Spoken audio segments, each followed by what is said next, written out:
Thank you, folks, for joining us today. Really pleased to have you here. I know we'll have a bunch of other people coming in and out for the day, but I am so pleased, and I don't just say this for every one of the 4 billion Climate Week events that I've been to or participated in, but I've been looking forward to this for months. This is a subject that is near and dear to my heart, as well as to Cornell, Atkinson, and the Cornell community in general.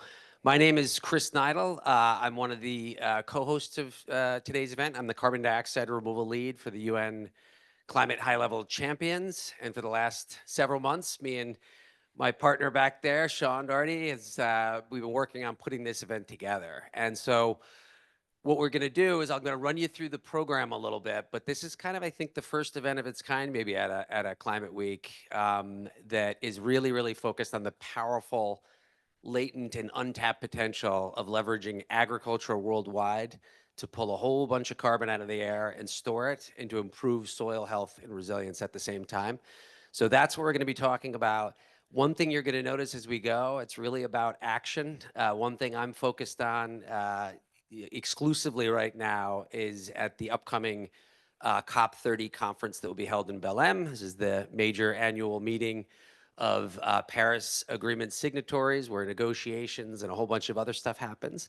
And I'm pleased to report this is going to be there'll be an unprecedented level of featuring of carbon dioxide removal in Belém this year, but particularly around this very subject. So I'm excited that we're going to have an announcement that you'll see recorded from the Brazilian high-level climate champion, Danny Oshpe, which will tell you a little bit about that. We also have some exciting news about some New York policy here as well.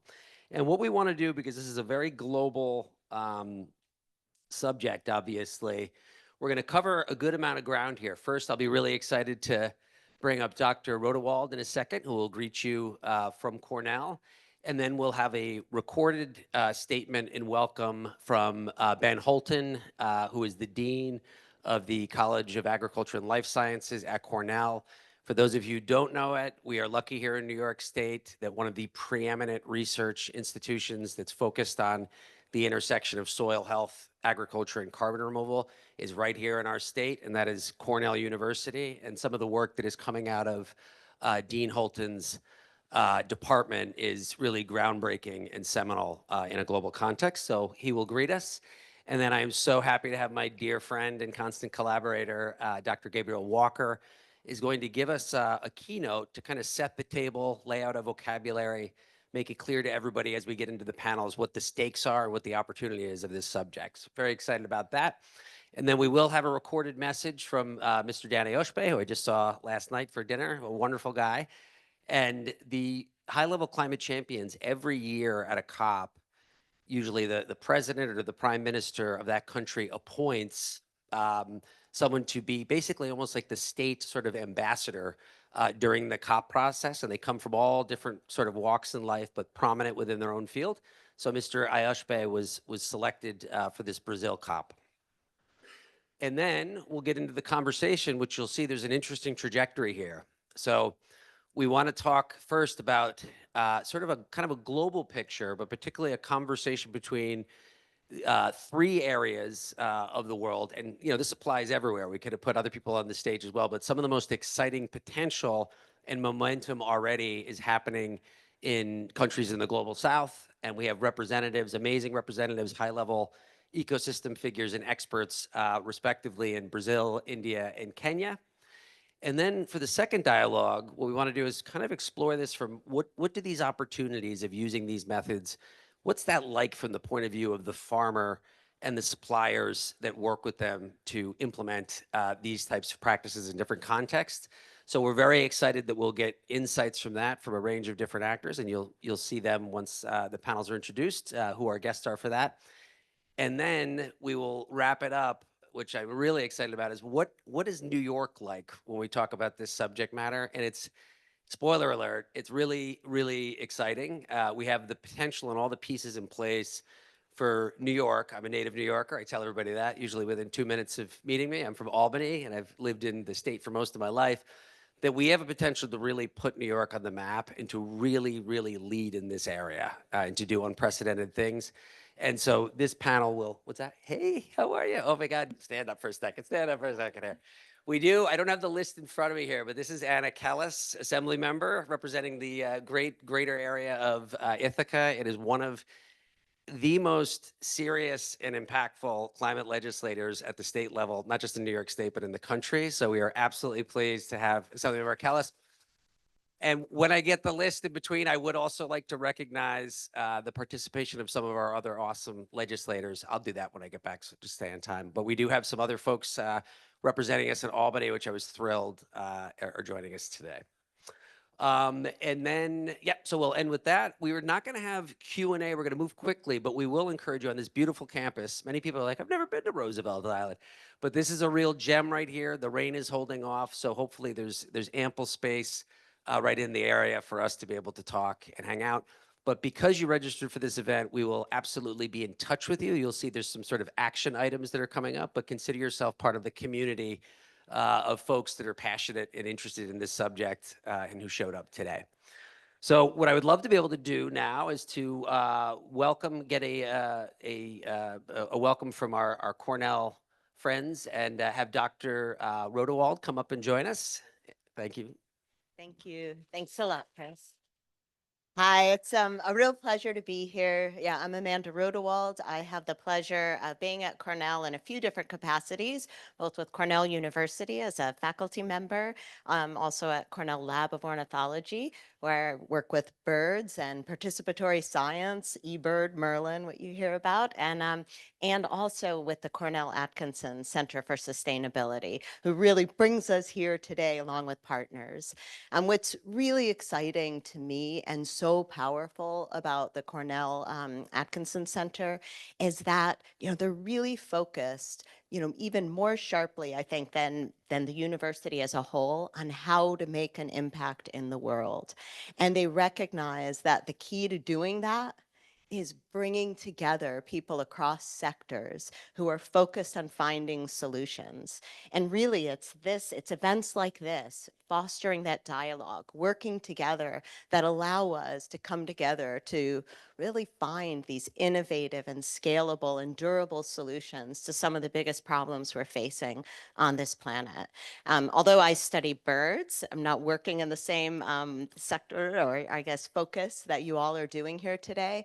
I recognize as well that what you're talking about today, these solutions underpin everything we're trying to do and really underpin our planet's ability to achieve some of the sustainable global development goals. So thank you for being here. Thank you for contributing your time, your energy, your ideas to this conversation.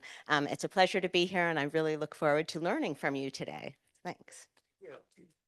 And Dr. Rodewald, I should mention, I lived in Costa Rica for 4 years, and that was during COVID, and I have 2 young sons.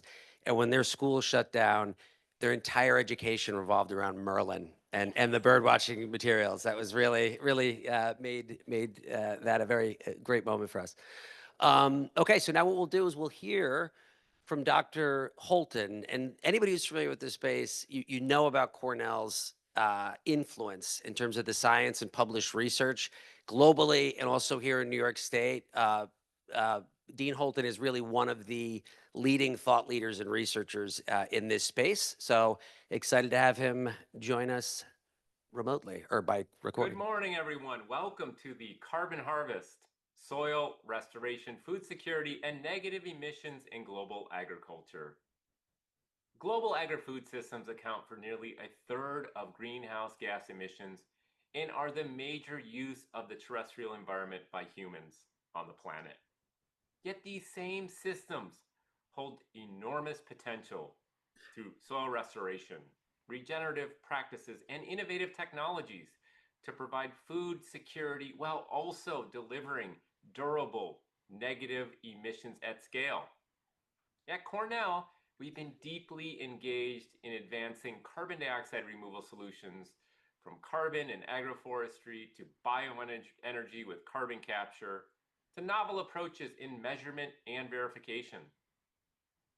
These are areas where research, innovation, and collaboration with farmers, industry, and policymakers can turn academic insights into practical pathways for climate action. But to succeed, agriculture must be recognized as central to the global net zero conversation. We need to redouble our efforts, strengthen MRV, and ensure efficacy so that solutions move from pilot projects into mainstream practices. And we must do this with urgency because the timing could not be more critical. Now, I know this firsthand. My work to establish uncommon partnerships with the mining industry, large and small farms, policymakers, scientists, and NGOs is demonstrating the value of working across sectors to create science-based, climate-smart commodities. Now, importantly, for these efforts to succeed, farmers must be at the front line of the financial benefits of agricultural carbon removal. Today's program, spotlighting regional leadership in India, Brazil, and Kenya, exploring value chain investments with industry, and highlighting New York State's agricultural community and leadership in carbon farming, captures both the challenges and the opportunities before us. Thank you for being a part of this conversation. I look forward to the discussions and the momentum we will build together. Excellent. Well, thank you, Professor Holden, wherever you may be. Sure, doing great work at this very moment. So now we're going to get into, again, giving us a common sort of framework or frame of reference to understand the subject a little better. And I can't imagine a better person to help us do that than my dear friend, Dr. Gabriel Walker, who I have worked with very closely. We have a call every Monday very early. And we've always been on the same page, and she's been a great mentor to me. It's a real treat because in the carbon removal world, there are 2 TED Talks that are, we could say, instant classics that everybody has to watch if they're in carbon removal. And they were delivered by these 2 people right here. And you're going to see James on stage for the first panel as well, and you'll be treated to his extraordinary eloquence. But Gabriel does a lot of stuff, and she's one of the early people. She's working on climate for 30 years, but she was one of those really, really early to carbon removal. And she can give a little bit of her background as well. She's the founder of Rethinking Removals, which is one of the coolest think-do tanks focused on carbon removals that's active both in the voluntary and compliance markets. I used to work with her and my colleagues there. And she's also the co-founder and head of science for Curate, which is an amazing, as she could maybe even reference it in the beginning, it facilitates the purchases of durable carbon removals in a really, really interesting way. So she's got a lot of stuff that she's doing, but she was willing to come on over to New York when I said, Gabriel, I need you to tell us a story here, and that's what we're going to have. So please enjoy this and help me welcome Dr. Walker. Here's your I've gone. you got it. Oh. Thank you very much, Chris. So I'm thrilled to be here for lots of reasons. But one of the biggest reasons is that I use Merlin all the time. I hadn't realized that this is where I am. And whenever I'm out in nature, which is as much as I possibly can be, because it feeds me, I always want to know what I'm listening to. I am no birder. I have no idea. But Merlin really helps me to know what I'm listening to. So thank you very much for that. So here I am, as Chris just said.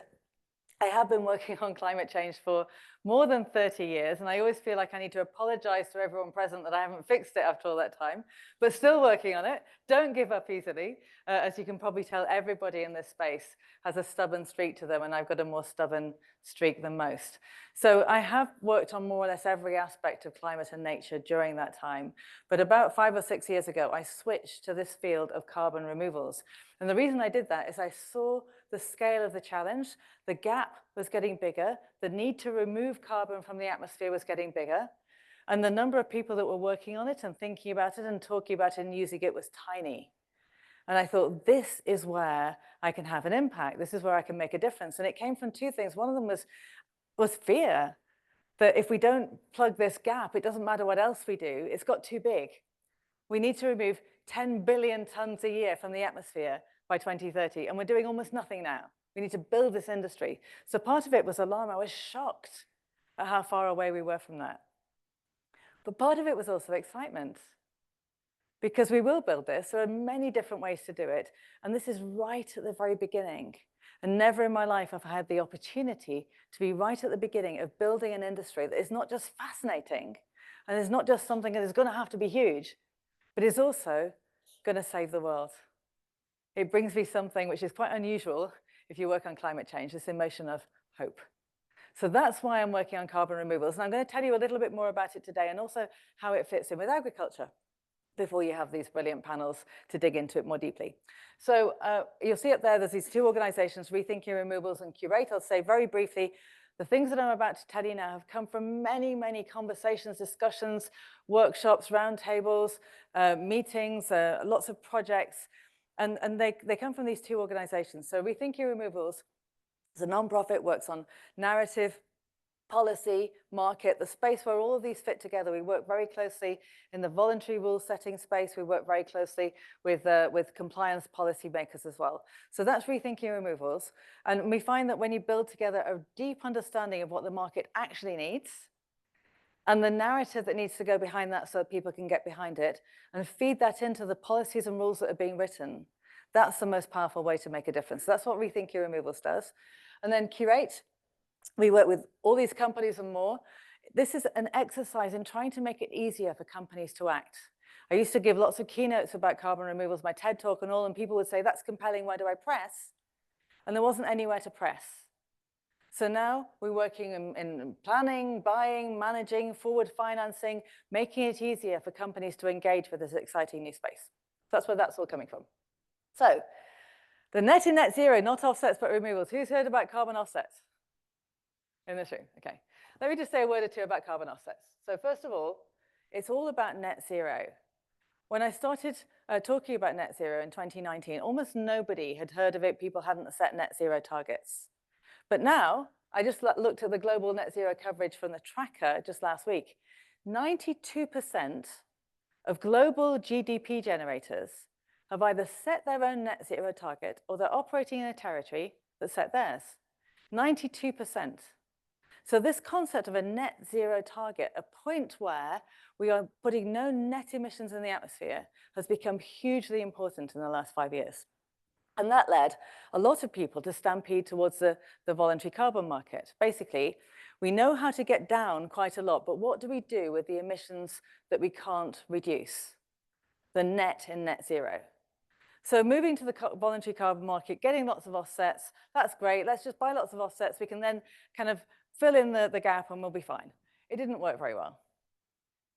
And it didn't work very well because it was being gamed, because it was easy for it to be gamed, because project after project was shown to be not delivering the carbon benefits and the climate benefits that were really needed. And that crashed.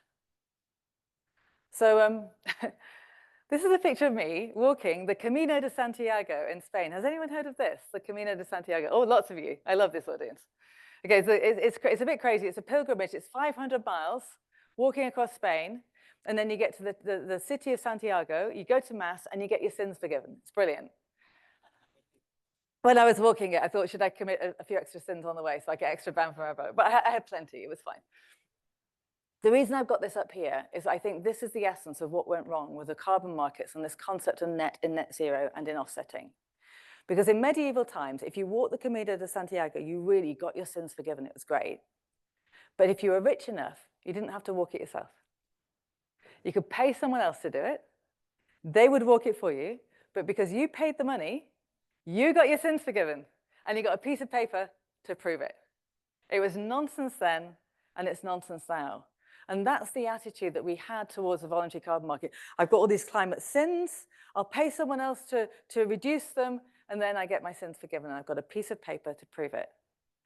Now, one of the challenges with that, of course, is it's measured against something that would have happened, maybe. It's notoriously difficult to measure something that didn't happen. So that's not what we're talking about here. We're talking about credits that need to do different things and focusing on what we're trying to achieve and not whether we're washing away our climate sins. So you've got reduction credits, or credits that actually drive money towards places that can reduce fossil emissions and wouldn't otherwise be able to afford to pay for it, like cook stoves, for example. You've got protection credits, which drive money towards keeping carbon in natural sinks and stopping it coming out from rainforests and other forests around the world, and also from peatlands. And you've got removals. And removals are the net in net zero. These other things are essential to contribute to net zero for the world. But for my own emissions, if it goes up, it has to come down. That's what carbon removal is. Was it in the air? Is it in the air now? And that's what we're talking about here. It's not offsetting, it's not the piece of paper. It's either I reduce my emissions or I take it back out of the air. So far, so good, right? That's removals. So, different methods. People always say to me, what's the best? What's the best kind of removal? I'm going to tell you, I'm an all of the above kind of girl. So the answer is usually all of the above. But I'm going to focus here today on some of the removals that are most relevant to agriculture, of course. But before, just let me give you this range. So you can store carbon in trees, you can store it in soils, you can store it in this biochar, you can store it in rocks, you can store it in the oceans, you can store it in burying biomass, and you can do it from direct air capture and store it directly in geological solutions. That's just what we've come up with in the last 5 to 10 years. Who knows what else is out there? But all of these are massively scalable, and we're just at the very beginning. I'm going to romp you through the different solutions, but first I just want to start with this one. This one is not relevant to our agriculture, but it's one of the most important ones, and it's always the one that people say, is it trees or is it machines? Do you mean those things that suck air through big fans or something? So direct air capture is a very important part of how we're going to do carbon removals. And it's one of the ways that you can you capture it, you can measure it in a blimp, you put it in geology, it stays there, it's extremely durable. At the moment, it's small scale, and we're going to need more of it. I'm not going to talk more about it now, because it's not about agriculture. Let's look at the ones that are. This little diagram in the side, by the way, for each of these approaches. This is my company Curate's assessment of the benefits and disadvantages of each of these methods. And so what you'll see, I'm not going to go into the details of them, but you'll see that everything's got something. Everything's got something good, everything's got something bad, and that's why thinking in a portfolio is the way to think about removals. So durable forests. You can do forests brilliantly. If you just plant random trees in a place where the trees weren't before, they will not last. But if you put a diverse range of trees in the right place and you put in place the right methods to make sure that they stay, then you've got something which is a fantastic carbon capture device. It still blows my mind that trees make their entire bodies out of thin air. They are really good at this, and it's an essential portion of how we do this. And agroforestry is becoming an important way to build carbon removals into agriculture, because you can have high-value crops from the trees, and you can also get money from the carbon credits that you're generating. Soil carbon. This is challenging in some ways because the soil can be much more labile. The carbon in the soil can be much more labile. It's harder to have the durability, but it has massive scale. Then you've got biochar, this fantastic substance where you take offcuts from wood or anything from nutshells or whatever, you turn it, you burn it in the absence of oxygen and lock up the carbon. And it turns into this substance that improves the quality of the soil. It functions as a fertilizer in its own right. It's actually invented by native people in the Amazon rainforest to improve the soil. So you've got a double whammy here of resilient agriculture and also carbon removal. Then you've got this stuff, enhanced rock weathering. This is grinding up rocks and spreading them on fields. So it turns out there's many rocks on Earth that this has a fantastic, almost infinite supply of the source material, because there's so many rocks around the world that have this capacity to soak up carbon dioxide like a sponge. Now they do that, but they take a really long time to do it. And my analogy for you here is like making coffee. If you're making coffee in the morning, you take your coffee beans and you shake them up with water, it's going to take a really long time for you to get the coffee. But if you grind it, it happens really fast. Same with these rocks. You grind them up, you turn them into these carbon sponges on the fields. They can take up carbon dioxide in 5 years, 10 years. It's a fantastic scalable way to marry resilience of the crops, because this also brings minerals to the fields and improves the quality of the soil too. Then you've got this alkalinity enhancement. This can happen in rivers and the ocean. This is taking acidic rivers and turning them more alkaline. It improves the river for the wildlife, and it also soaks up carbon dioxide.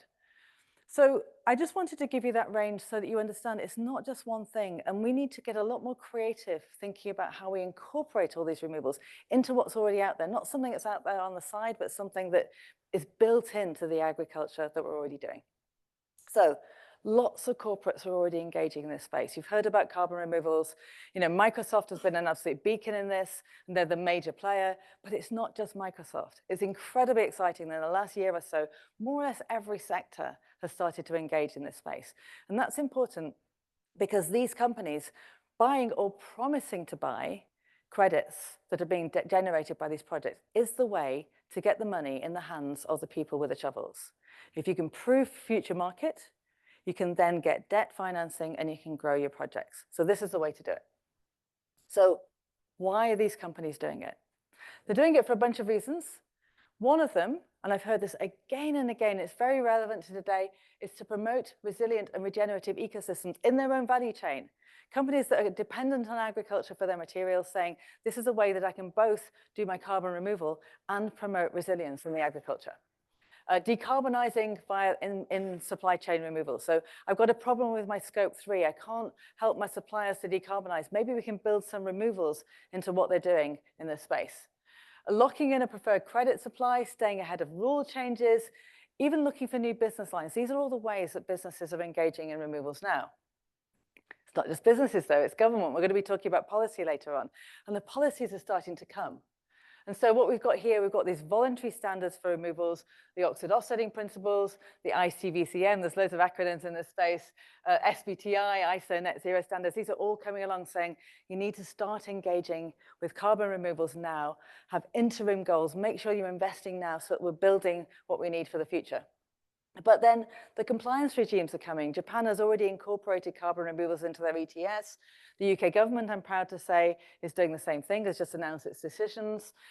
Government purchases from the US, Canada, Germany, the European Union. So lots of ways in this is starting to come. I say this is like a pre-compliance place where we're seeing the signals from the future starting to take place now. And I know we're going to hear a lot more about that today. So I'm about to finish. But before I do, I just wanted to bring it back to real life. Because this is, I've been talking about what businesses are doing, I've been talking about policy, I've been talking about the different approaches. Every one of these projects is an extraordinary story. Every one of these projects. And when I take that to businesses, I find they want the business model and they also want the stories. They want to be part of engaging in something that is building not just a solution for climate change, but is also changing the lives of the farmers that they engage with. And so please can we not forget that as we're talking about this. We're macro, it's top down, but this is very, very real. This is bringing income to some of the poorest people in the world. And this is also enabling some of the biggest and most powerful companies in the world to get not just more profitable and more engaged in climate, but also more equitable. I'm going to finish with one last thing about why we're doing this. We're here in New York for New York Climate Week. And I just wanted to say that in about 2015, 18, 19, I went to Iceland. And I was quite shocked because there was a glacier called Ok Glacier, like OK Glacier. And in 1986, this is what it looked like. And when I was there in 2020, actually, this is what it looked like. It had gone. It had completely gone. And the Icelandic people, I don't know if any of you have been to Iceland, but they're amazing. What they decided to do was have a funeral for this glacier. So in 2020, I went to Iceland and I went to visit the site of this funeral. And I had the immense privilege of going there with the poet who wrote the words that went on the plaque for this glacier that had gone. So that's me, the poet. He took me there and he told me about why he'd written the things he'd written. So he got 4 lines. He got 4 lines to put on this plaque. What would you write? He decided to make it a letter to the future. And this is the letter to the future that I just want to leave you with. It says, a letter to the future. Ok is the first Icelandic glacier to lose its status as a glacier. In the next 200 years, all our glaciers are expected to follow the same path. This monument is to acknowledge that we know what is happening and what needs to be done. Only you know if we did it. And this is August 2019. at 415 parts per million of CO2. We do know what's happening. We do know what needs to be done. Carbon removals in agriculture are going to be a very key way of doing that, and God help us if we don't. Thank you very much.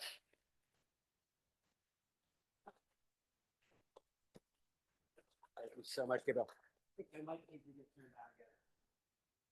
There we go. Can you guys hear me? There we go. My voice is usually loud enough. Keep getting better and better, Gabriel. Thank you so much for joining us. Another round of applause, please, for Dr. Gabriel Walker, who I think set us up very, very well for the discussions we'll have today. If I could just do one thing, because I don't have it on my list in front of me, just by show of hands, if you are a elected official here in New York or you represent the office of one, I know we're going to have some later coming, please raise your hands. Which one? Senator Prasant's office? Excellent, fantastic. And we're going to have some more, I know, coming for the third panel, but please give a round of applause for the staffers here who are coming on the policy side. Thank you so much for joining us today. Really appreciate it. So on the policy, I'm excited to break some news here today. I referenced it before. We really have big ambitions for this COP30 that'll be hosted in Belém. And what I'm very excited about, more details will be forthcoming in the coming weeks before COP. But an initiative that will be launched by Brazil is a global coalition of states to jointly work together to advance and accelerate agricultural-based carbon dioxide removals. First, starting with key research that needs to be done just to get these solutions so that they can qualify in important support mechanisms like Article 6, if you're familiar with that, or emissions trading schemes. And then that will evolve into other functions as well about actual implementation. So we're engaging right now with multiple different countries, but this is a huge breakthrough because we need to move fast, and this will really, really help. So I would love to be able to present this message from the high-level climate champion for Brazil, Mr. Danny Oshpe, who will tell you a little bit about that. Dear colleagues, thanks to the Cornell Atkinson Center for Sustainability for the invitation and for convening this important discussion on the link between carbon removal and agriculture.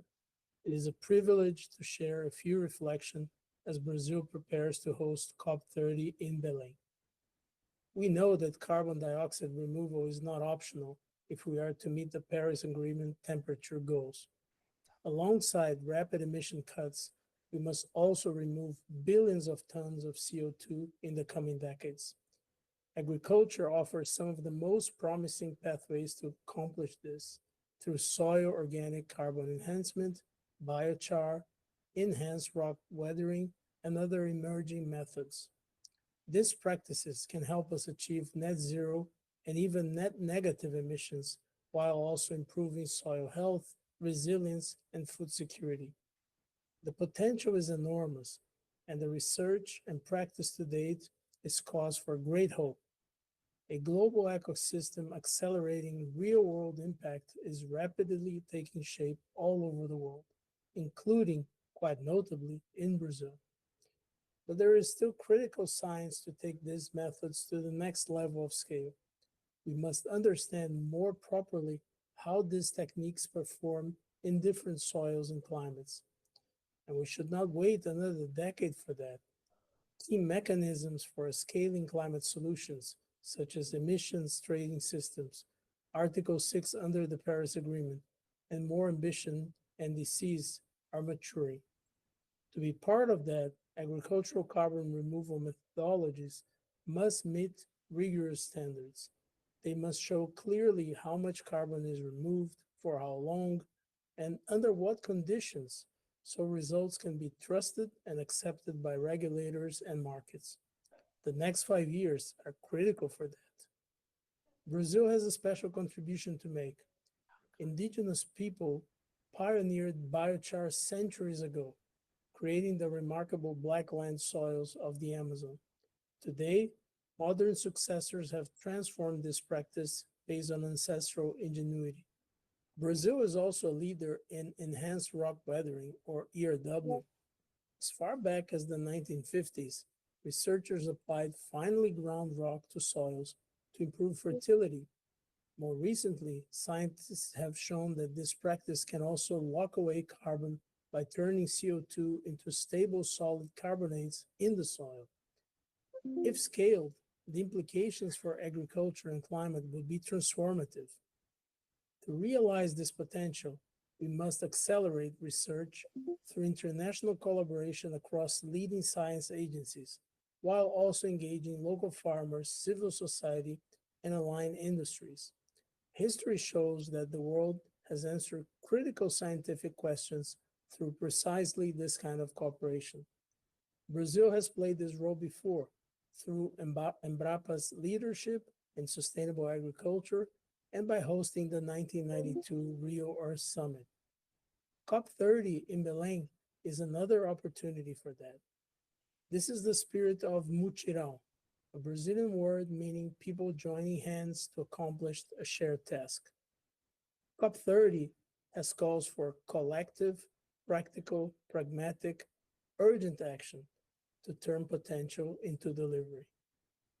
This is why we aim to mobilize related people and entities to invest in research, accelerate field trials, and align standards so that agricultural carbon removal can be recognized in compliance systems worldwide. These solutions are central to achieve net zero targets and to foster socioeconomic sustainable development. Join us. Together, we can confirm and scale these solutions so they become vital elements of our unified climate action agenda. Thank you. Excellent. Great. Anybody who knows me and my obsession with carbon removal knows that I've watched that about 80 times in the last 24 hours. So it's kind of a big deal. But let's go ahead and move into our first dialogue, and I'll welcome our panelists and moderator to come up. Before I do that, we're really honored to have Tanis Thorlickson as our moderator. And I should mention that Cascade Climate, if you don't know that yet, look it up. Key organization that by itself with philanthropic money is driving this forward and is actually a key participant in the COP30 action agenda that has helped lead to this initiative. So I just want to give a proper shout out to Cascade Climate. So yes, folks, if you could join us if you're on the first panel. We have all our people. James, great. Thank you, thank you.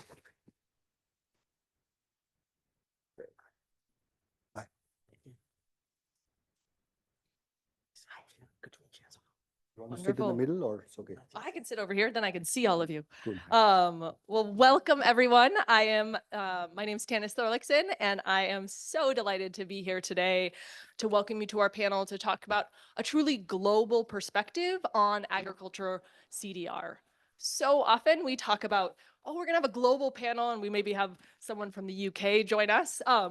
Which is lovely. Love our friends over in the UK, but we truly do have a global perspective here with India, Kenya, and Brazil all represented. So what specifically are we going to talk about? We had a great overview of the different agriculture-related CDR technologies at the outfront. Specifically on this panel, we're going to be diving into soil organic carbon, or SOC, biochar, and enhanced rock weathering, or ERW. So without further ado, let's jump into it.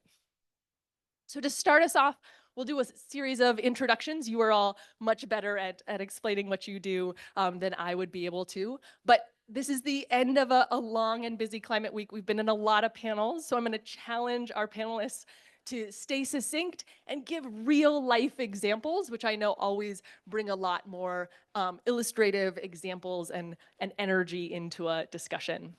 So I'm going to ask each of you to briefly introduce yourselves, your organization, and the specific ag CDR work that you focus on, and a specific example of how you're bringing that to life. So to give you some time to think about that very specific example you'll be sharing, I'll start us out with an example. So hello, my name's Tanis Thorlickson, and I am with Cascade Climate. We're a philanthropically backed nonprofit working at the intersections of market, science, and policy to advance critical climate solutions with a specific focus on enhanced rock weathering. To give a specific example of the type of work we do, an example of that is helping to unlock commercial data sets that are collected by private companies, providing that data to academic researchers to advance the state of ERW science at a more rapid clip. So with that, I'll pass it over to James for an introduction. Thank you, Tanis. Hi, everyone. Brevity has not always been my strong suit. I will do my very best.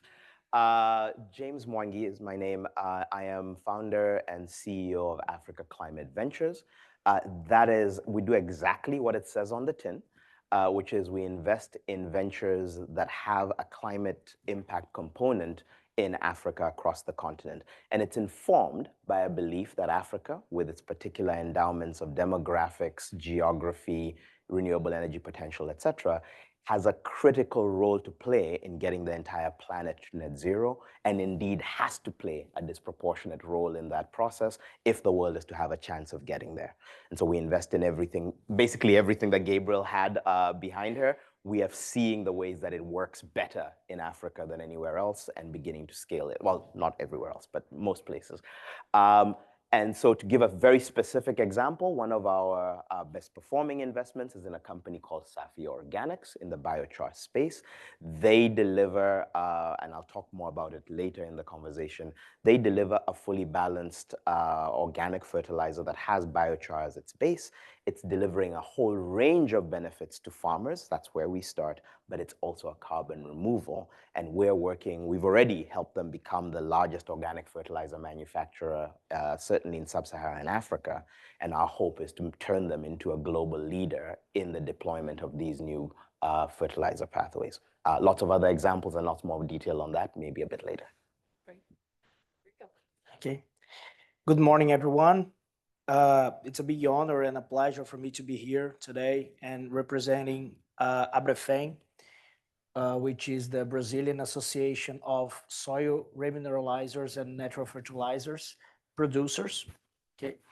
So first of all, I would like to thank Chris for the invitations and effort to make this event happen and to reunite all of us here. And also Sean from the Cornell Center of Sustainability. So I'm the president of the association now and also administrator of and general manager of a London listed company called Harvest Minerals, who is dedicated to develop mining projects regarding fertilizers in Brazil. Another thanks also goes to the Cicada Group, who supported us to be here, and is one of the companies, the success case companies, who is already making a big difference. Not just selling powder rock in Brazil, but also involved in the main initiatives and looking for its agricultural potential. It was nice to hear from the Dean when he said that the sector should be, the agronomical sector should be the center of the discussion. So this is very important for us in Brazil. Brazil has about 60 million hectares of agricultural land. So if we talk about spreading powder rock, that we call in Brazil powder rock, remineralizer, we do not use much powder rock word because of our legal framework. And about the example you asked about, I think the best example that we can give about what we do together with the Brazilian government is we also help to in the research, we try to help in the financing the research and also in the legal framework. Brazil is one of a kind when we talk about the legal framework.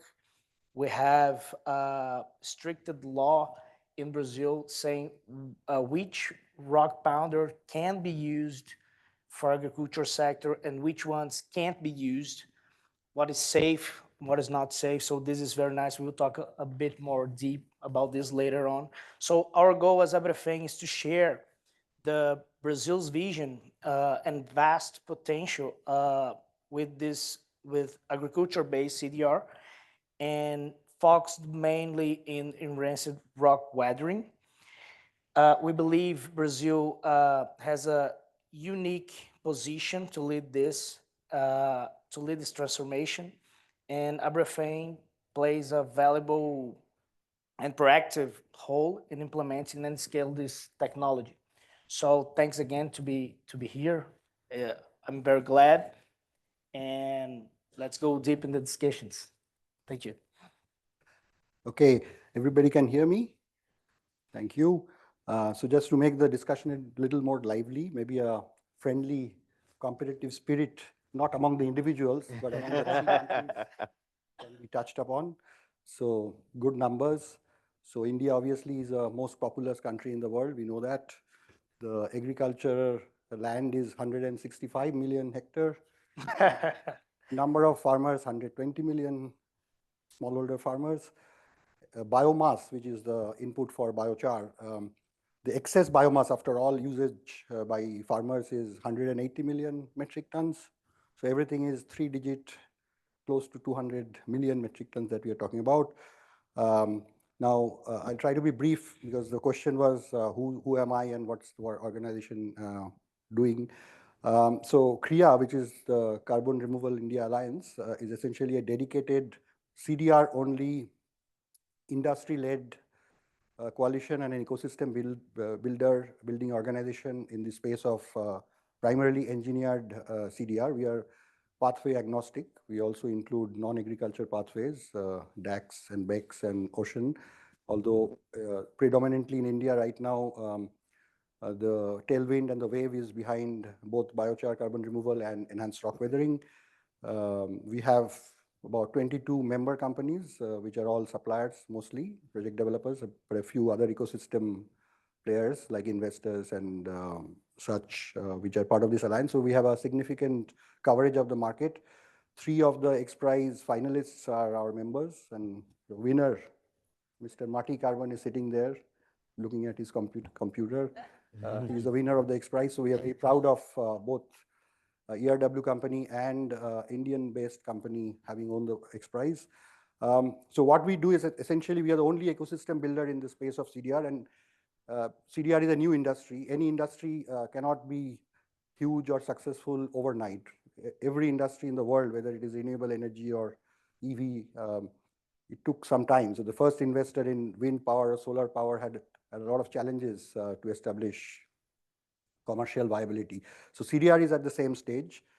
So while our member companies, the developers are doing their best to prove their concept, do pilots, sell credits, build credibility, we are talking about, I just gave you the numbers. So working with 5,000 farmers in a country which has 120 million farmers will not make any change. It will be a drop in the ocean, right?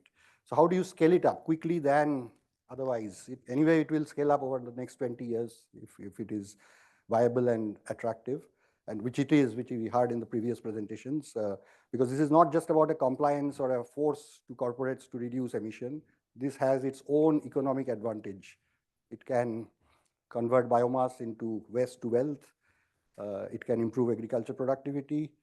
It can improve farmers' income. It can generate jobs. So in CREA's calculation, India alone can produce 0.9 gigaton per year of removal between biochar and rock weathering alone. I'm not taking the others.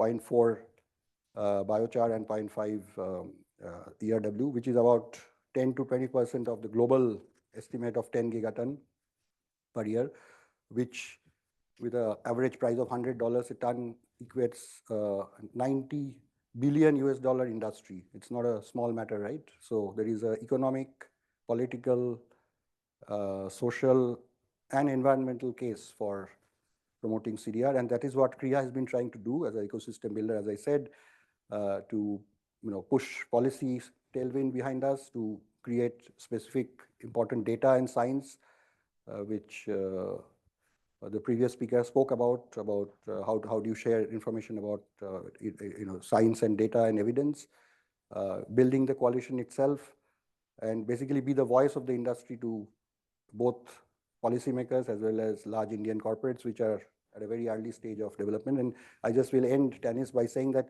one of the things which I'm going to talk about later on, there are a couple of things actually where India has done it first. India is perhaps the only country, I'm told, which has biochar carbon removal as part of the compliance credit market, which is yet to come up.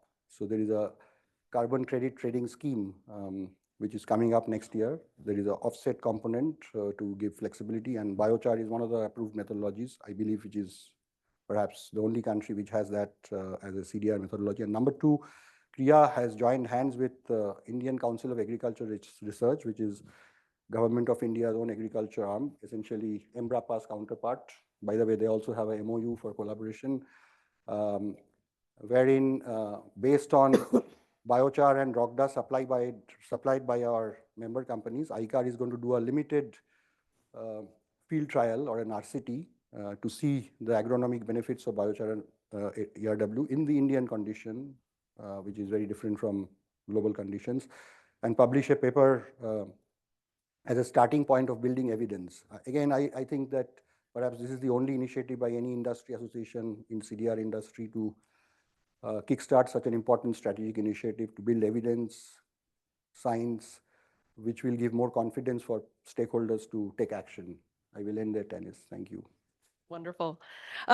Picking up on that theme of friendly competition, I like that. Would love to hear from each of the panelists, what physical, agronomic, or economic characteristics within your region makes you particularly excited about the agriculture CDR potential for your region? And specifically, which pathway are you most bullish on? So maybe we can start again with James to hear Kenya's perspective. Yeah, and I'll certainly anchor it in Kenya, but I think this applies across sub-Saharan Africa. I think where we should start is being very farmer-centric. I think let me work my way back to the climate dimensions of this, but let's start with the farmer. And in Africa, your typical farmer across the continent is a smallholder working a small plot of land, largely removed from the big supply chains of global industrial agriculture. That has a number of consequences, one of which is the most expensive fertilizer in the world. Actually, I'll go one step further. The most expensive molecule of ammonia sold to any human being anywhere in the world is sold to an African farmer in fertilizer. Just sit with that for a moment. And that's a function of a whole range of market failures and asymmetries. As a result, African farmers use something like 20% as much soil additives to boost yield as their peers elsewhere in the world, with concomitant and to be expected impacts on yield. So if you look at the productivity of African agriculture, it's literally a different order of magnitude from the rest of the world. That is incompatible with the continent being the main hub of global population growth over the coming century. 40% of the world's labor force is now coming to life in Africa. Now, that's the bad news story, and we spend a lot of time. We are in anyone who works in African agriculture, the question is, how do we replicate the green revolution in India and so on and so forth? But it also creates an opportunity, because we are all beginning to understand that industrial chemical-based agriculture with fossil fuel dependent fertilizers that drive soil acidity and degradation, et cetera, that was in some ways a wrong turn. We got a lot of yield, but the world is facing highly acidified, increasingly dead soils, and recognizing the unsustainable nature of the current industrial agricultural system for global agriculture. That's a really hard thing to shift if it's well established and serving your farmers well. It's somewhat different proposition if you're delivering a fertilizer that, and I love being able to use this stat here. So part of the reason we invested in Safi was, yes, they were a biochar company, but we saw their stats and we were struck by one particular thing, which is 2 RCTs by a university you may have heard of, Cornell University. I hear it's a big deal in the United States. Compared their organic fertilizer that had biochar and other organic ingredients in specific use cases with DAP, which is a dominant chemical fertilizer imported into Kenya, and with nothing. It did better than nothing, but importantly, it did something that organic fertilizer almost never does. In a first planting and in a first trial, it outperformed chemical fertilizer, imported chemical fertilizer. And so suddenly, you're looking at a situation where you can take agricultural waste, rice husk, and other agricultural on-farm wastes, blended with other nutrients. And the part I love about this is they have, when I asked the founders, where did you come up with your formulation of nutrients that you're adding to your biochar? They had all these answers about science and so on and so forth. When you pushed hard enough, it's the formula my great-grandmother used to use to actually drive productivity before the chemical fertilizer showed up. You're blending these two things, you're delivering a product that is actually outperforming subsidized imported emitting fertilizer, and you're doing so while turning all of the revenue that would have gone to that into local jobs. What's not to love? And so the argument is you get the benefits of, yes, the removed carbon in the form of biochar in the soil. You get an enhanced organic profile in the soil because you're also driving soil organic carbon. You get the avoided emissions from not using chemical fertilizer. Oh, and by the way, you earn a hard currency revenue from essentially exporting the climate benefit onto global carbon markets. You're turning these farmers not just into subsistence growers of food, you're turning them into exporters of large-scale climate benefit. And it should be, because of all the market failures that create that asymmetry of productivity in Africa, it should be a win-win-win. I actually usually run out of wins because I lose count. For everyone up and down. So that's the big advantage here. All of the same attributes, I think, across the tropical belt in terms of available biomass, in terms of all of these shifts, the one thing that's distinctive about Africa is we don't have a high-performing industrial agricultural sector. Well, we do, but it's much smaller than anywhere else in the world, and it thus creates the green space in which you could make these approaches be dominant. I could say more about things like enhanced rock weathering, which we're also looking at for soil acidity. And we're also looking at the fact that because the most expensive ammonia molecule in the world is sold in Africa, distributed production of green ammonia using solar energy actually makes sense, particularly if you blend that ammonia with biochar. It actually makes sense and is price competitive today in certain parts of Africa as a way to deliver nutrients into the soil. So even if you're saying, well, organic sources of nutrients don't fully get you there, well, green production of ammonia into fertilizer is another pathway that could make sense in Africa first and allow you to kind of ride an experience curve down to global competitiveness. That's awesome. So I think everything we are saying here seems a competition, but it's a good competition. It's a good one. So, but everything we are saying to each other is very similar. We have huge similarities along the countries, and I think we have a lot of experience to share. When you talk about the research that you have there, we have hundreds of research in Brazil. We had already 5 national congresses in Brazil called Rochagem, is a rock pounder experiments from over decades that we have in Brazil. And we have many research about the partial substitution of chemical fertilizers for other types of inputs like biochar, remineralizers, and many others. We have to say that the chemical fertilizer were very important to feed the whole population in the world. But like you said, is a thing that is going to be reduced year by year.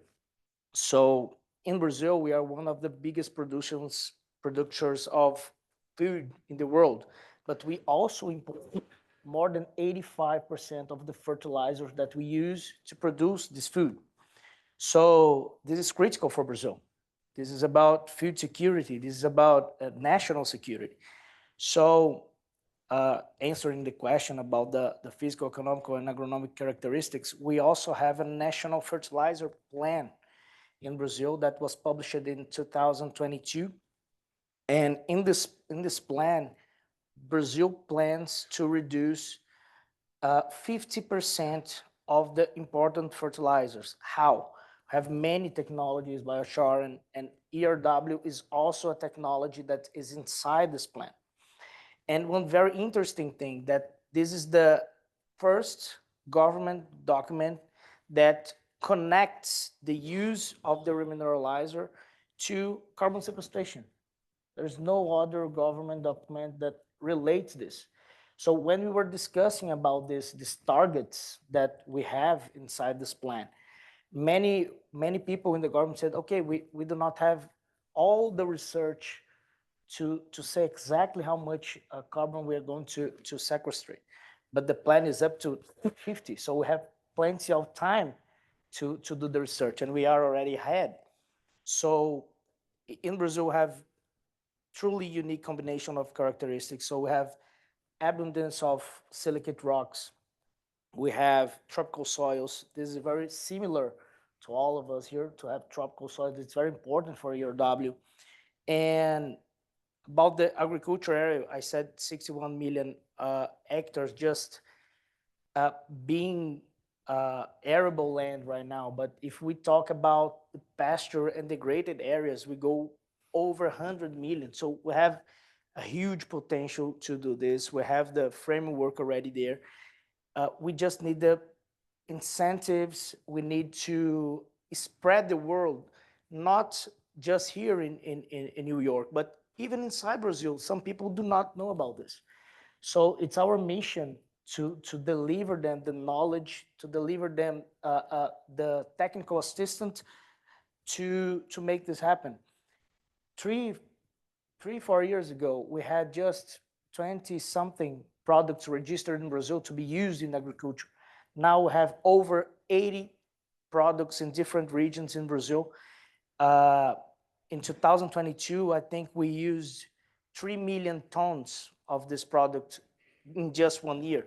We estimate that we reached already at least 10% of the whole agriculture area in Brazil using at least 1 to 2 tons of remineralizer in their lands. So this is very significant.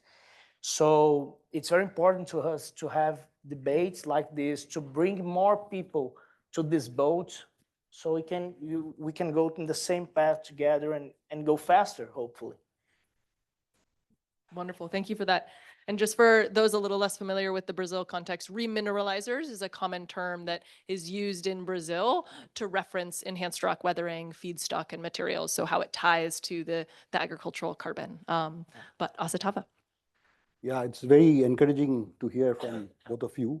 I think the competition is leaning towards collaboration because there are a lot of common points. Yeah.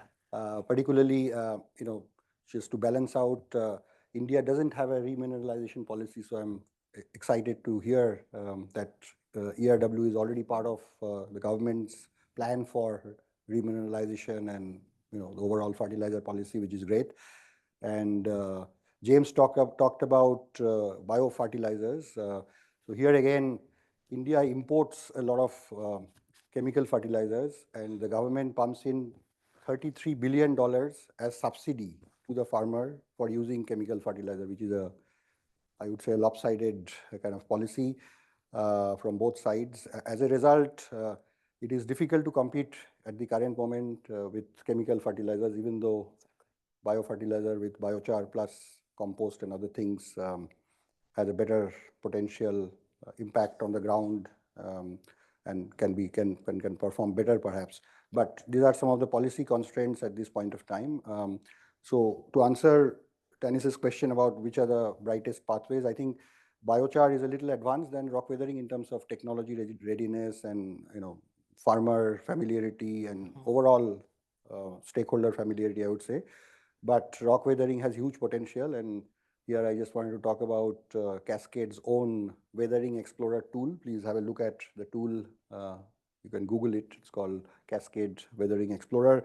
So they have mapped the whole world's ERW potential based on publicly available soil data as well as hot and humidity and weather conditions which are favorable or unfavorable for rock weathering.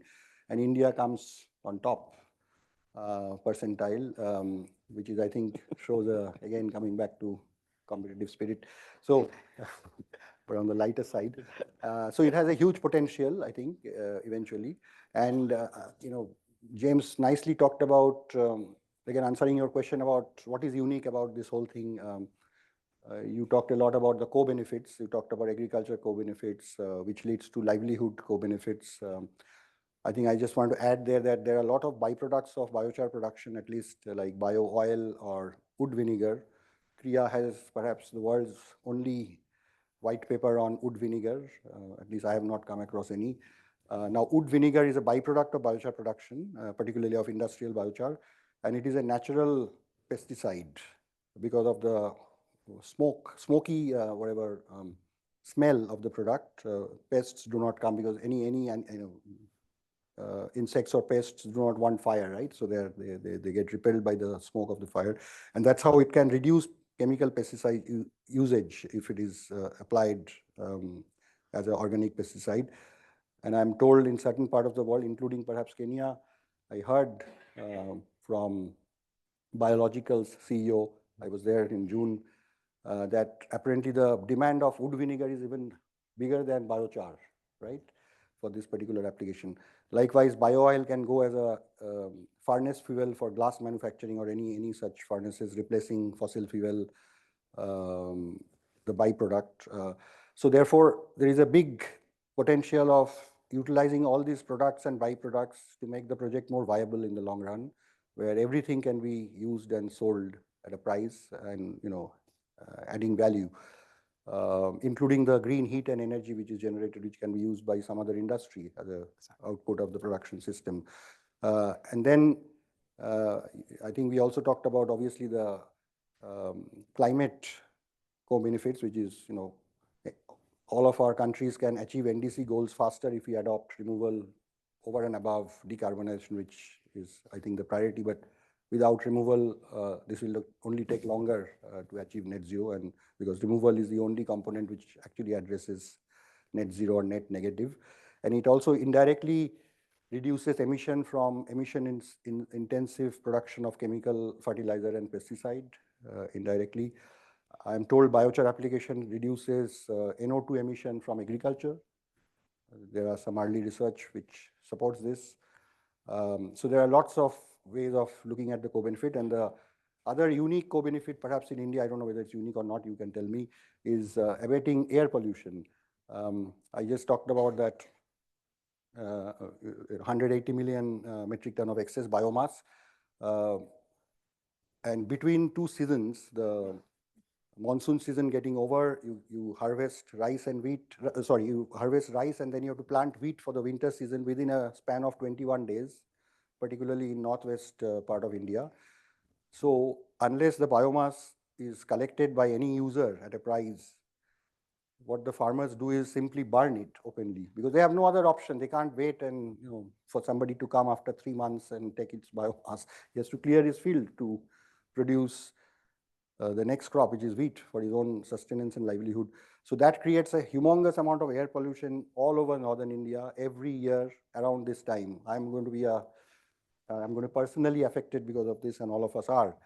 Now, there has been a lot of pressure on all states which are burning biomass, and people have been struggling. You can't just tell the farmer, hey, you are creating air pollution in Delhi, therefore you stop burning. Nobody's going to listen to that. And they're an important politically sensitive constituency. You have to find a solution. So a lot of solutions have been tried out, including making briquettes for co-firing furnaces, including biofuel, like ethanol, including bioenergy, compressed biogas and things like that. So biochar can be another additional way of using the biomass in a productive manner without creating pollution, rather creating value out of biomass. And lastly, the economic potential, obviously the substitution of imported subsidized fertilizer. I mean, I think the easiest pick could be to mandate that out of every 100 kgs of fertilizer sold, maybe at least at a minimum 5 kg should be biochar enhanced fertilizer. If this mandate can be given by the government to the fertilizer industry in lieu of the subsidy that they give, I think it's a win-win solution. I do not know whether the government is open to do that or whether the fertilizer lobby can be sold on this idea. I think there is a logical case of doing this, but this kind of interventions can unlock quick, rapid demand generation and growth of the industry, besides the job potential and investment and everything that we just talked about.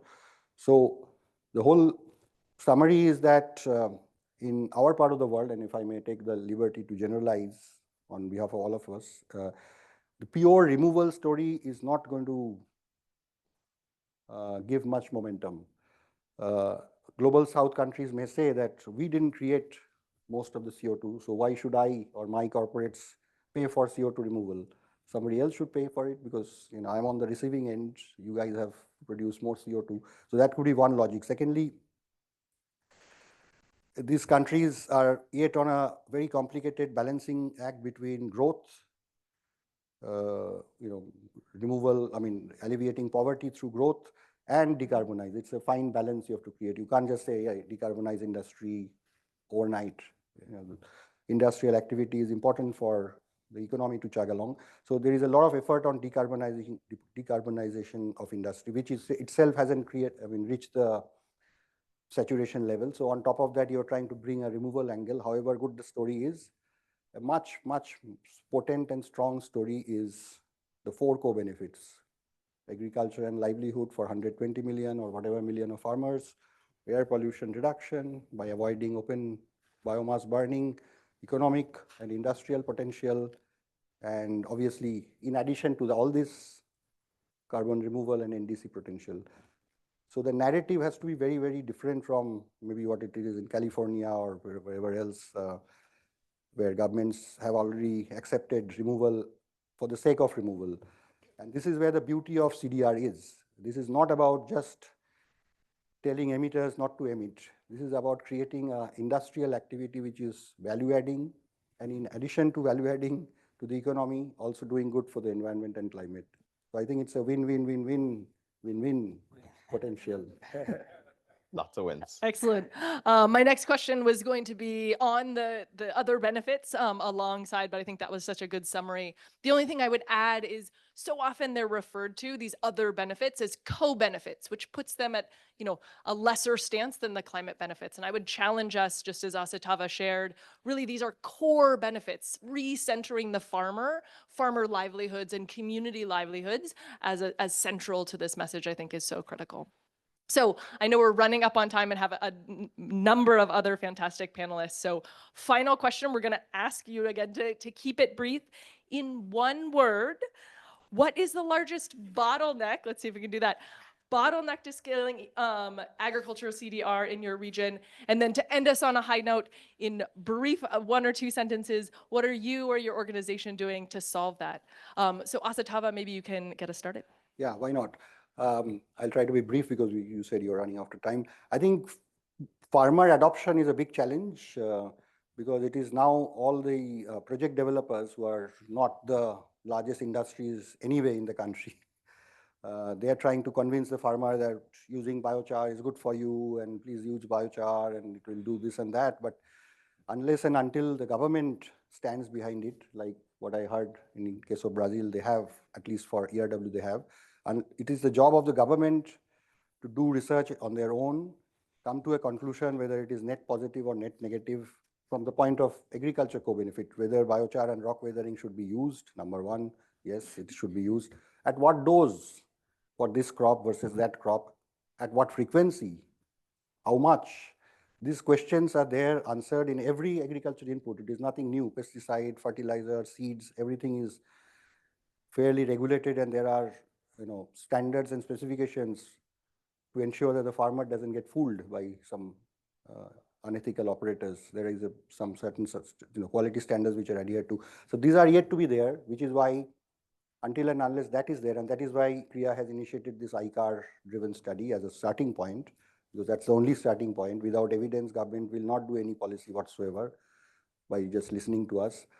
Go to a stage where the government says, yes, biochar should be applied. This should be the mode of application. This should be the government's own extension agency, which is very powerful. Go to the farmer and say, hey, you should use biochar along with other things. This will do this and that for your soil. So that can create a humongous uplift on demand side of the product. And that will lead to fairly large, medium agribusiness industry to get into biochar. Again, from an investment potential, not for doing good for the world, that's secondary, but just to make good amount of money out of the business. And that can create a fairly robust, supportive ecosystem for this sector to grow. And I think there are some other challenges like logistics of biomass aggregation and rock aggregation, which is another topic. And I think last is demand. I mean, you can't have an industry where there are only 50 companies buying offset credit in the world. There has to be 50 companies in India and 50 companies in Brazil and 50 companies in Kenya to do that, which is not yet there. Sorry. Yeah, perfect. You said one word, I'll just say 3 words. Is the bottleneck is, I think it's dissemination, knowledge, and demand, and they are all connected. So first of all, everyone should know. So that's why we also invite you all to go to our website, abfn.org.br. So we have this magazine that it's the first magazine also talking just about remineralizer, the rock pounder in the world. So we talk about all the benefits, all the stakeholders and everyone in this magazine. So this is the action that the COP30 calls everyone for action this year. So this is the action that we took to try to overcome this bottleneck, that dissemination, knowledge, and demand. Two challenges I see. One is around capital, and that takes 2 forms. Firstly, we need to equip communities, farmer groups, etc., with the capital to buy current modern pyrolyzing equipment. So you're making biochar in a way that you can credit it. That is one of the best kind of poverty alleviation engines I can imagine. We are seeing youth groups realizing incomes up to 3 times the prevailing local average, just converting waste biomass where it's generated into biochar. The thing though is the revenues from credits and from selling the biochar on their own are good, but you have to have some other business that adds value to it if you're going to make it all economically viable. Too many people think, well, I'll just sell the carbon credit and that'll be all. It's setting up a whole cascade of challenges. So capital for the youth groups and others, so that all of the benefit from the climate work is going to them. And then separately, you then need to invest in the value addition, the research to develop products that are attractive to farmers. And that's where we come in, investing in formulations, in granulated fertilizer product and so on. And then finally, you need to solve a basic regulation and policy failure, which is today, the only reason chemical fertilizer can compete in the markets where we're selling the SAFI product is because it gets a 50% subsidy from the government in foreign exchange to import chemical fertilizer, and yet a domestic product is getting 0 state support. Now, that tells you something. It's already competitive with all of the headwinds. What happens if you move even a few of those into tailwinds in terms of job creation, in terms of benefit for the planet, and in terms of really creating a new way of thinking about a healthier form of agriculture for the world? Love this sector, really excited about it. Hopefully there's allies here we can work together to make it happen. Wonderful. And what a great optimistic note to end on. Please join me in thanking this amazing panel for their words.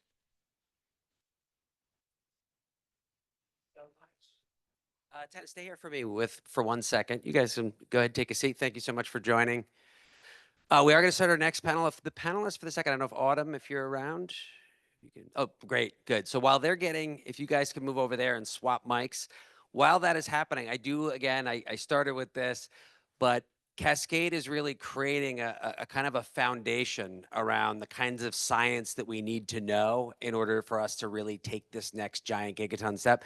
Just as a little trailer for what you're doing with the data quarry, did you want to just quickly, while we're waiting for the others to come, just explain that? Certainly. So a little bit more about the data quarry, which is our name for this data sharing. Really, the idea is so much learning and insights is kind of held within individual companies. And how can we, while protecting the important kind of commercial interests of companies, also use that data to advance our knowledge around the climate science? So that's what we created, this unique kind of sharing platform that allows researchers to access commercial data sets to help inform really grounded research on enhanced rock weathering so we can accelerate the state of science. So you can check it out and request the data sets if you're a researcher. We always look for additional engagement. So much, Tanis. All right, so we will welcome our second panel here as soon as we get the mic'd up. Great. Excellent. Thank you guys so much. Really appreciate it. Yep, you're going to get the handhelds, and I'll hand it off to Megan. Thank you. Hi, I'm sorry. I should have just walked that way. I don't know what I'm doing. Hi, everyone. And I'm super excited about this panel. Everyone can just sit in whatever order on the stage. My name is Megan Edge. I'll give a quick intro, and then I definitely want for all of these folks to talk about their work, and the majority of our panel will be focused on kind of how all of us occupy different parts of the agricultural value chain, and how there's a really great synergy this Climate Week between pairing the agricultural value chain with carbon removal. That's something that I think a couple of the panelists here probably have seen themselves, but there's usually this divide between the two at Climate Weeks in the past, where lots of programming is on agriculture and then lots of separate programming is on carbon removal. And so to see the two converge this year has been so ridiculously joyful, and I hope for those enthusiasts in the space you feel the same. I'll give a brief overview of who I am. So my name is Megan Edge. I've played the role of corporate net zero strategist before, investor, public affairs, and right now I'm wearing the hat of matchmaker for a company called Indigo Agriculture. We've been in the space since 2013, and we've been doing loads of different things, but what I'll focus on mostly today is the lens of our soil carbon project development. So we operate in 15 different countries, but the majority of that work is right here in the US, in the heartland, over 28 states, 7 million acres enrolled, 16 million in carbon revenue going directly to growers, which is what I absolutely love about the program. Agricultural economics is one of my passions, and so if anyone wants to talk about that afterwards, please, by all means, come find me. But there's one other thing I wanted to say about the work that Indigo is doing that I think is really relevant to all of the folks here on the panel, is that obviously 12 years is a long time for the space and an evolution in the space. But what's happened in those 12 years is we've had standards develop in the carbon market around agricultural soil carbon. And Indigo's co-authored VM42, the Vera methodology for improved agricultural land management, and also the Soil Enrichment Protocol, CAR 1459, through the Climate Action Reserve. And this work has been done very collaboratively and collegially, which is really great to be able to speak to that here at Cornell. And I think, building the credibility within the ecosystem has been something that, in the spirit of the last panel being around friendly competitiveness, this isn't something that is competitive, it's something that's needed. And so we've worked together with some of the folks on this stage and many, many others who aren't with us today to develop some standards so that farmers could issue credits with integrity and credibility. And our last issuance was around 927,000 credits. And I mention that because that's 927,000 metric tons of CO2 removed from the earth. And the last thing I'll say before we do introductions with all the fabulous folks next to me is, what does 927,000 metric tons of carbon removal look like? Big numbers are hard to conceptualize. So we're here in New York for New York Climate Week. We'll keep it festive. We'll make it New York. 927,000 is the equivalent to the New York subway system running completely carbon-free for 2 years. But the one that I think the equivalent that it was really interesting for me is it's actually also the equivalent of taking every taxi off the road in New York, and that includes New Jersey area too, for 2 years. And that is wild, considering the taxi fleet's around 201,000 taxis. So if anyone tells you that agricultural soil carbon or soil organic or soil inorganic carbon isn't scalable or commercially ready, they're lying to you. And I think this panel will be able to prove that to you today. So thank you for indulging me a bit there. I'd love to turn to all of you for organization introduction. So maybe, Jason, we start with you. If we can all just say your organization, your personal role, and then how and why your organization is working in agricultural soil carbon. Megan, thank you very much. Honored to be here. And there's very little I wouldn't do to support Chris Neidl and the cause and the work of Cornell. I mean, let's give it up for them, honestly. This is so much work that went into this to get it ready. So Jason Dodier, by the way, just by show of hands, how many of you are students? Or you have a good amount. So the best thing I ever did when I was around, your age graduating was move overseas and spent little over 8 years. And that's why I'm here today. I got to lead Schneider Electric's Access to Energy program when I lived in the Middle East. I went across Middle East, Africa, India.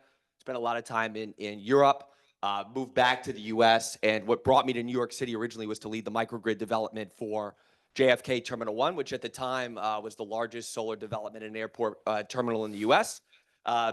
During the pandemic, as I started to really, with my co-founders, think about the economic situation and things we're up against, and having lived in France during the Paris Agreement, you see the discrepancies, to Megan's point, of what carbon removal can do for the industry.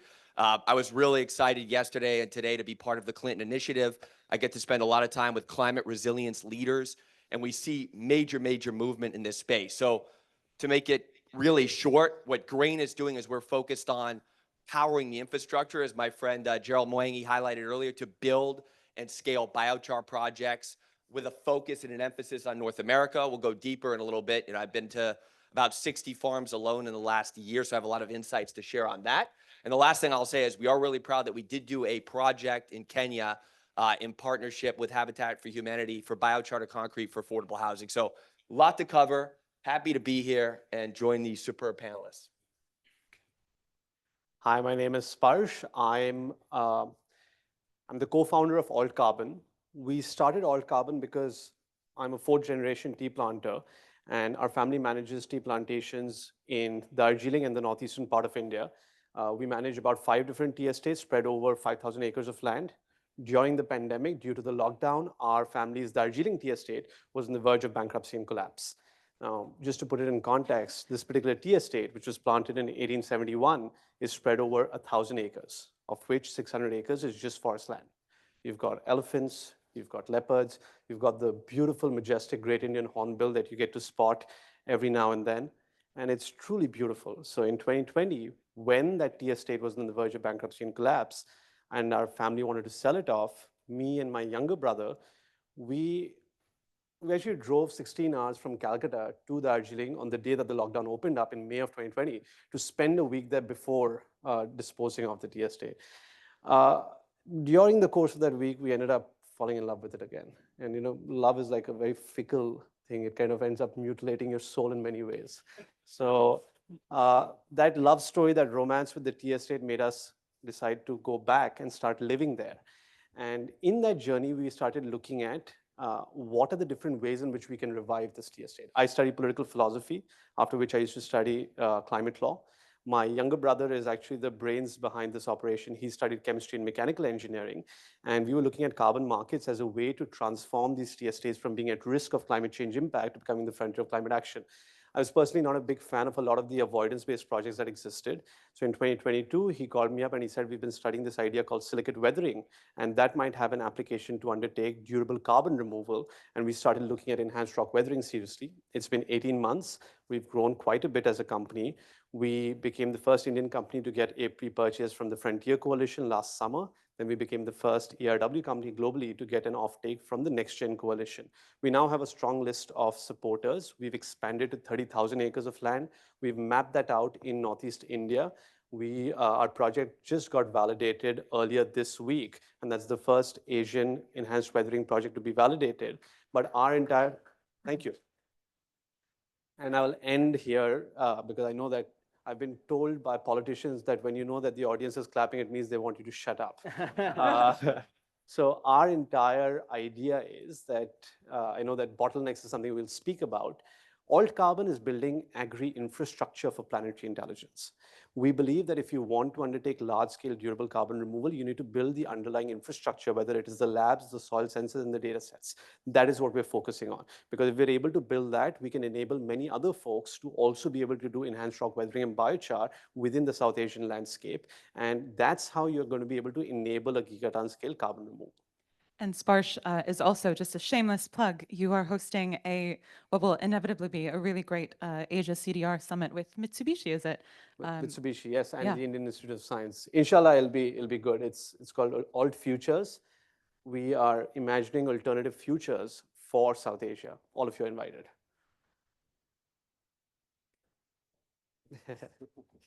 Now I really need to shut up. I've got 3 claps in one monologue.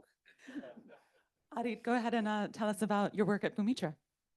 Hello, everyone. I'm the founder and CEO of Bhumitra. And Bhumitra means friend of the earth in Sanskrit. And that is who we are. So Bhumitra works with farmers and ranchers and landowners all around the world to help them adopt regenerative agriculture and regenerative grazing practices. And we work today across 5 million acres across 5 third-party validated and registered Vera projects across the global south. And then we have another 5 to 10 million acres in pipeline as well beyond that. And we work with about 150,000 plus farmers globally, the vast majority of whom are smallholder farmers who are as small as 1 hectare each. But we have some farmers who are also as large as 100,000 hectares. So we work across the entire spectrum.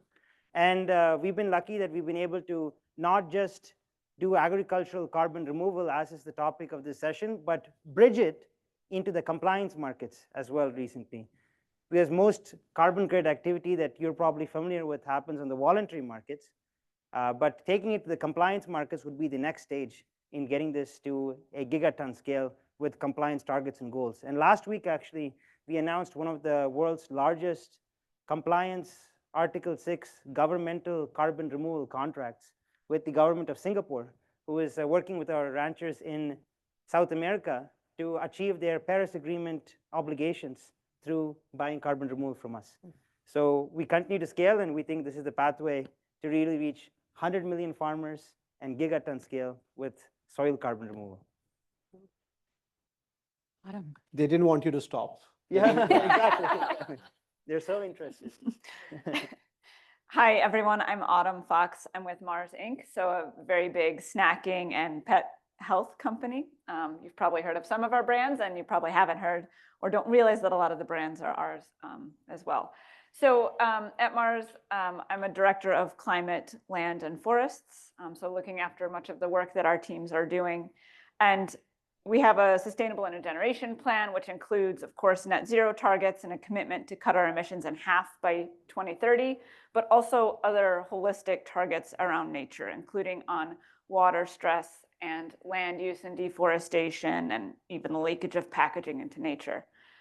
So in that context, we're doing a lot of work with our agricultural supply chains, which are a very big portion of our footprint. And so we have climate smart agriculture programs, 60 climate smart agriculture programs on a wide range of crops around the world. And those are doing a mix of working towards reductions of emissions on farm, increasing removals, and of course, working on other issues like water, land, and farmer livelihoods. Yeah, it's interesting because each and every one of us interacts with farmers in a slightly different way. And so I wonder, I think all of us on stage understand the benefits of soil carbon removal, both the environmental and the economic impacts.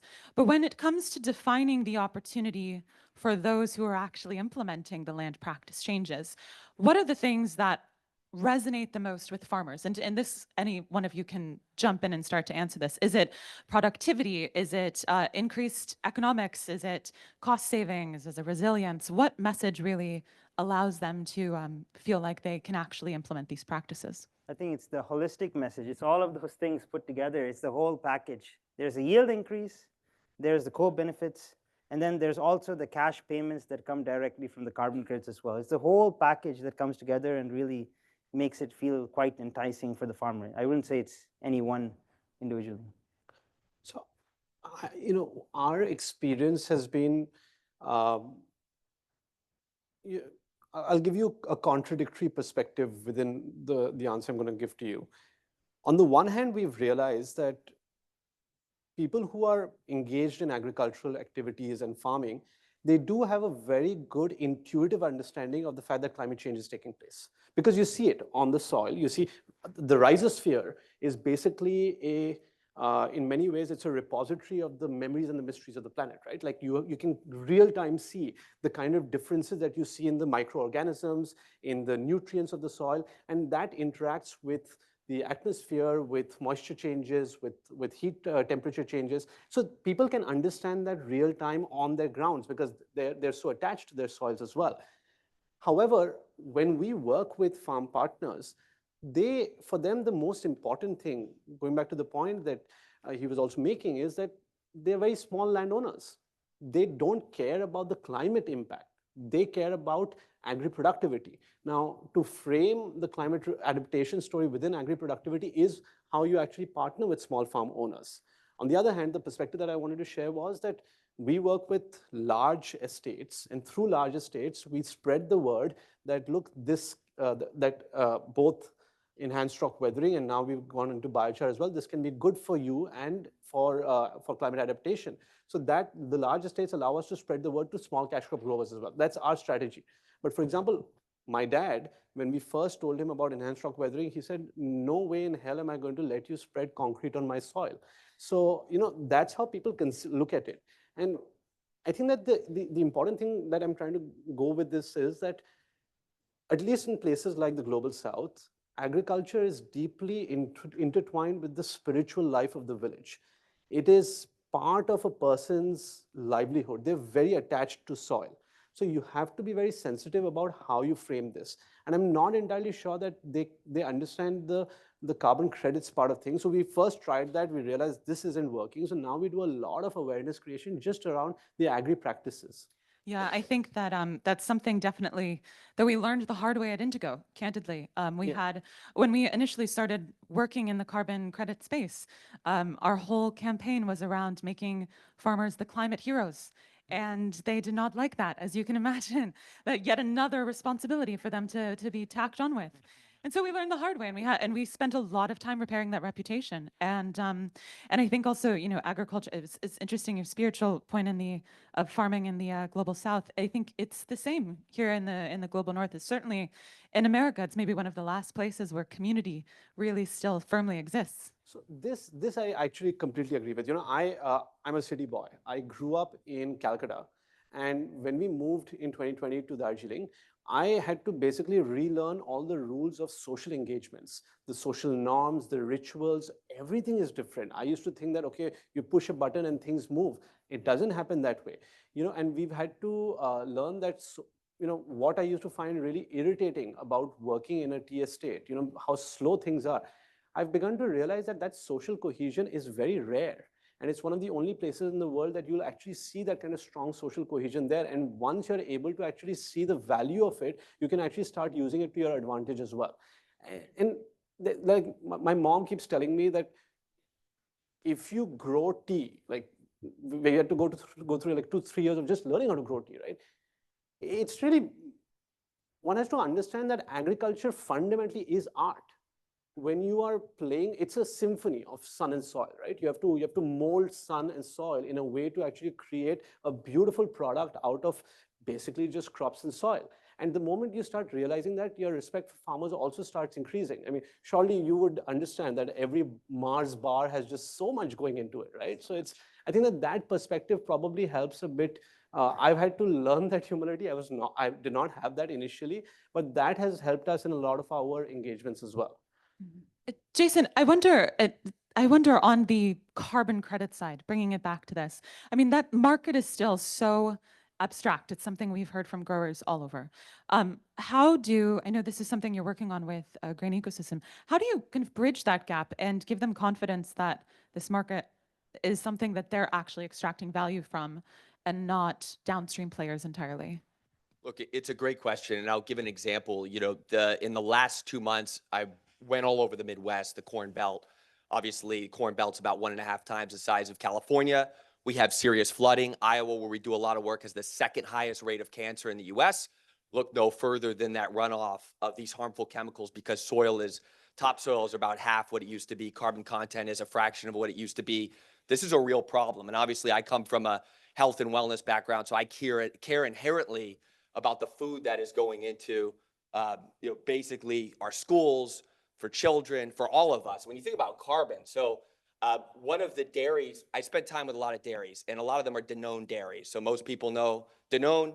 Us at Grain, we're backed by Schneider Electric, another large French multinational. When we go to these dairies, there's two things that are happening, okay? One is the concept of offsetting and insetting. So we go to these sites, it's mind-blowing the amount of waste. Most people that call us up, not about carbon, it's a waste problem. I lead the markets committee to the federal government for biochar. I had dinner with Senator Sheldon Whitehouse Sunday from my home state of Rhode Island. We talk a lot about offsetting and insetting.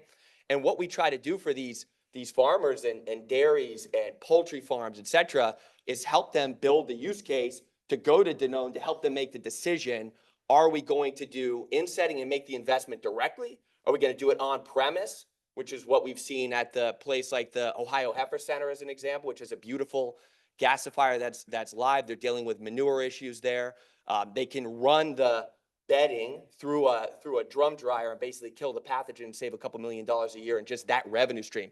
So we are looking at how do we unpack as much efficiency in the business, and then we'll go back to Danone. And in some cases, Danone might say, look, you've got to fund this project and unlock economics, and we will buy the carbon credits tied to the project. So that's really the lens with which we approach it. And I'll just put a quick plug. If you go on YouTube, there's lots of videos of myself at different sugar mills, lumber mills. There's a couple folks here from Florida. We just did, we're in the process of doing an equestrian project, 180,000 tons of horse manure, turning that, it's 48E tax credits. They're powering it with solar power, but we're turning it into biochar and other things. So, you know, how do we unlock those levers is really the key in how we approach the offsetting, insetting story. Yeah, and I think it's something that obviously, Autumn, you have a lot of experience with on the insetting and the supply chain side. So I would love to hear from you, you know, how is Mars thinking about, how is Mars supporting growers when you're looking at your own supply shed emissions and through everything in your global supply chain? I mean, what are the different ways that Mars is working with growers on kind of the insetting front of things? Yeah, we're working on a lot of areas with insetting. We don't typically call it insetting. We're really focused on working with our value chains. And we recognize that that's really where we want to start this work before we get to scaling up, you know, neutralization. And so, I mean, we have a really diverse ingredient base that we use. And so, you know, some of the obvious places to start here are, of course, yes, things like reducing emissions in dairy, of course, reducing land use change in cocoa and other crops. And when it comes to removals, you know, one of the first areas that has been, you know, sort of scaled up the earliest is really removals in row crops, especially in the US and Europe. And so our first batch of carbon removals that we reported in 2024 was from row crop soil sequestration in grain supply chains like barley and wheat. But we have sort of a portfolio of projects that will continue to increase over the years. And so we see sort of row crops growing rapidly in terms of this work. We then see it extending into agroforestry, which is obviously something that is very needed, but has a lot of unique challenges compared to measuring and incentivizing removals and row crops. And so we're working through some of those particular challenges that come with perennials. And then I think the next wave after that will be solutions like biochar and enhanced rock weathering. And we're starting to see the first elements of work coming on that, but it's going to be a while. And there's some additional challenges there in terms of farmers' ability to trust that, you know, this is sort of an action that they can safely take on their land. And so we'll need a lot of help from the external environment to really make that case that these are credible and you know, productive actions to take on their land that they're not going to regret down the line. And a quick follow-up, because Indigo does a lot of this value chain work with folks like AB InBev and Maple Leaf Foods and soon to be Mars. But where do you find, you know, there's instances where frameworks and policy and regulation would potentially make this easier to obviously scale up. What we've heard from AB InBev repeatedly was, you know, how do we get all of these CPGs to go from pilot to scale? And I'm wondering, I mean, what are your thoughts on that? Because we do see a lot of pilots in this space, but none at the program level where they ultimately need to be. So like, what does the path to program, like massive program look like? Yeah, I think there's a lot of the sort of voluntary policy that is starting to let this expand, right? For us, you know, having the SBTI flag targets, which include removals as you know, part of how you can reduce your footprint in ag, having the greenhouse gas protocol be on the cusp of releasing the land sector and removal standard any minute now. You know, those things for us started to unlock that our business felt comfortable that we could really work on this and that we could trust that it would be able to deliver for the business as well as for the resilience of the farmers in our supply chain. Some of the like really, you know, thorny technical issues we're still dealing with is the reality that in agriculture, there's a lot of challenges to physical accounting, right? Traceability is the one that's talked about a lot, and there's actually a lot of solutions out there in terms of supply shed interventions and activity pools and mass balance. But we also have big challenges with, you know, how to scale up your work if you're only buying one of the crops that a farm grows in rotation or grows in an agroforestry system, or if you're only buying a portion of that crop. We buy a lot of, you know, agricultural fractions, right? The skim milk powder, the cocoa butter, broken rice, et cetera. And so how do we figure out, okay, we can't fix all of the farms in the world, right? So how do we figure out what's our share to address here and make sure that these standards recognize that when we're doing our share, and we're hoping that others will come into their share, and eventually it'll ladder up to everything being taken care of. So that's one that I think we need to be talking about more. We've kind of got traceability getting towards a good place, but this, we still need a lot of innovation, ideation, even defining the terms of the discussion is still in quite a nascent stage. Yeah. Sparsh, I wonder on the enhanced rock weathering front, because alt carbon, correct me if I'm wrong, is focused just on tea crops at the moment, right? No, we have expanded now. Okay, you have expanded. I was going. Well, so what does that expansion progress looked like? Because in working, so we, in a different role, I invested in enhanced rock weathering, and I would say it's really difficult for it to reach commercial scale at present. And so a lot of this looks like small-time fields. So what has that process of expansion looked like for you, not just on the same crop, but now it sounds like diversifying crops? So when we started looking at enhanced rock weathering about a couple of years ago, at that point we thought that, wow, this is such a silver bullet solution on the intersection of climate and agriculture and carbon markets, and everyone in the world is an idiot for not doing this. Very quickly, once we got into it, we realized, oh, that's why people are not doing it. Because the big bottleneck that we saw was that enhanced rock weathering involves spreading basalt on agricultural land, and then you have to, you're waiting for the monsoonal rainfall to take place for the CO2 in the rainwater to interact with the silicates in the basalt. That chemical reaction leads to the breaking down of the CO2 into bicarbonates. These bicarbonates first get locked into the groundwaters, and then from there they get transported through river networks into the ocean. Now, this requires us to go out and take soil samples on a per hectare basis at different depths and at different times of the year. In addition to that, we have to also go and study the watershed. So we need to study the groundwaters, the river networks, and we have to model all of this out. And so this requires us to basically take those soil samples and analyze them using advanced spectrometry. This complicated word, all that it means is that you have very advanced machines that use light. They bend light to their will to be able to go and analyze the soil signatures to understand the elements. That's how we understand whether the bicarbonates have gotten created, at what pace, what scale, what rate are they moving. The problem is that India only has 3 academic labs that can analyze this. We work with all 3 of them, but it's already at capacity. It was at capacity with our pilot last year when we were on 300 acres of land. So we had to go and build our own advanced laboratories and scale that up. In addition to that, you need to also deploy on-ground soil sensors. And with that, we also have to undertake a lot of soil sampling to create data sets to train your models to improve the sampling process. So what we did was we had to go and build all of that out from scratch to be able to scale up. So we've now scaled up from 300 acres, which was a pilot, to 30,000 acres of land. At 30,000 acres of land, that's the size of San Francisco, we're working with 4 different agroclimatic zones and 2 different crop types. So we work with rice and tea.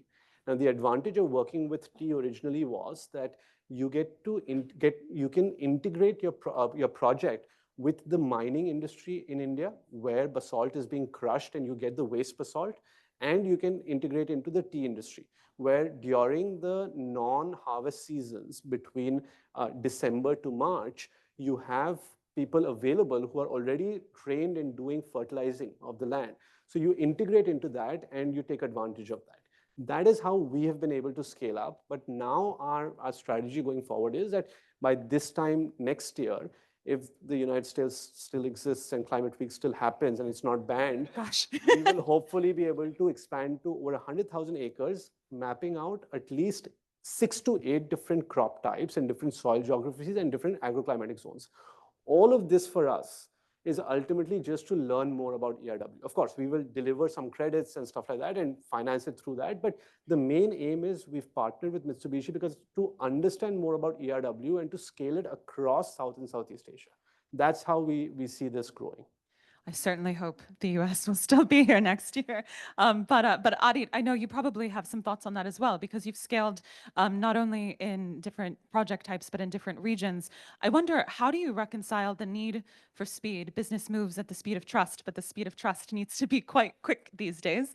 How do you move at the speed that you need without compromising on credibility when you expand into different regions and different project types?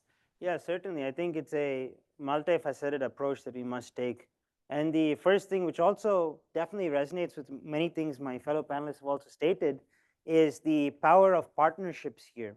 So we are very reliant on partnerships with organizations who operate very closely with farmers all around the world. And that is a key unlock for us, not just for speed, but also for doing things in a very, very trusted way with the farmers and landowners. So we're lucky to have many great ground partners, including the UN World Food Program, big corporates like Yara and Syngenta, big NGOs like BirdLife and Pro Natura in Mexico, and and the world's largest sugar mills by sheer number of farmers, like the top 3 such world's largest sugar mills. They're all partners of ours as well.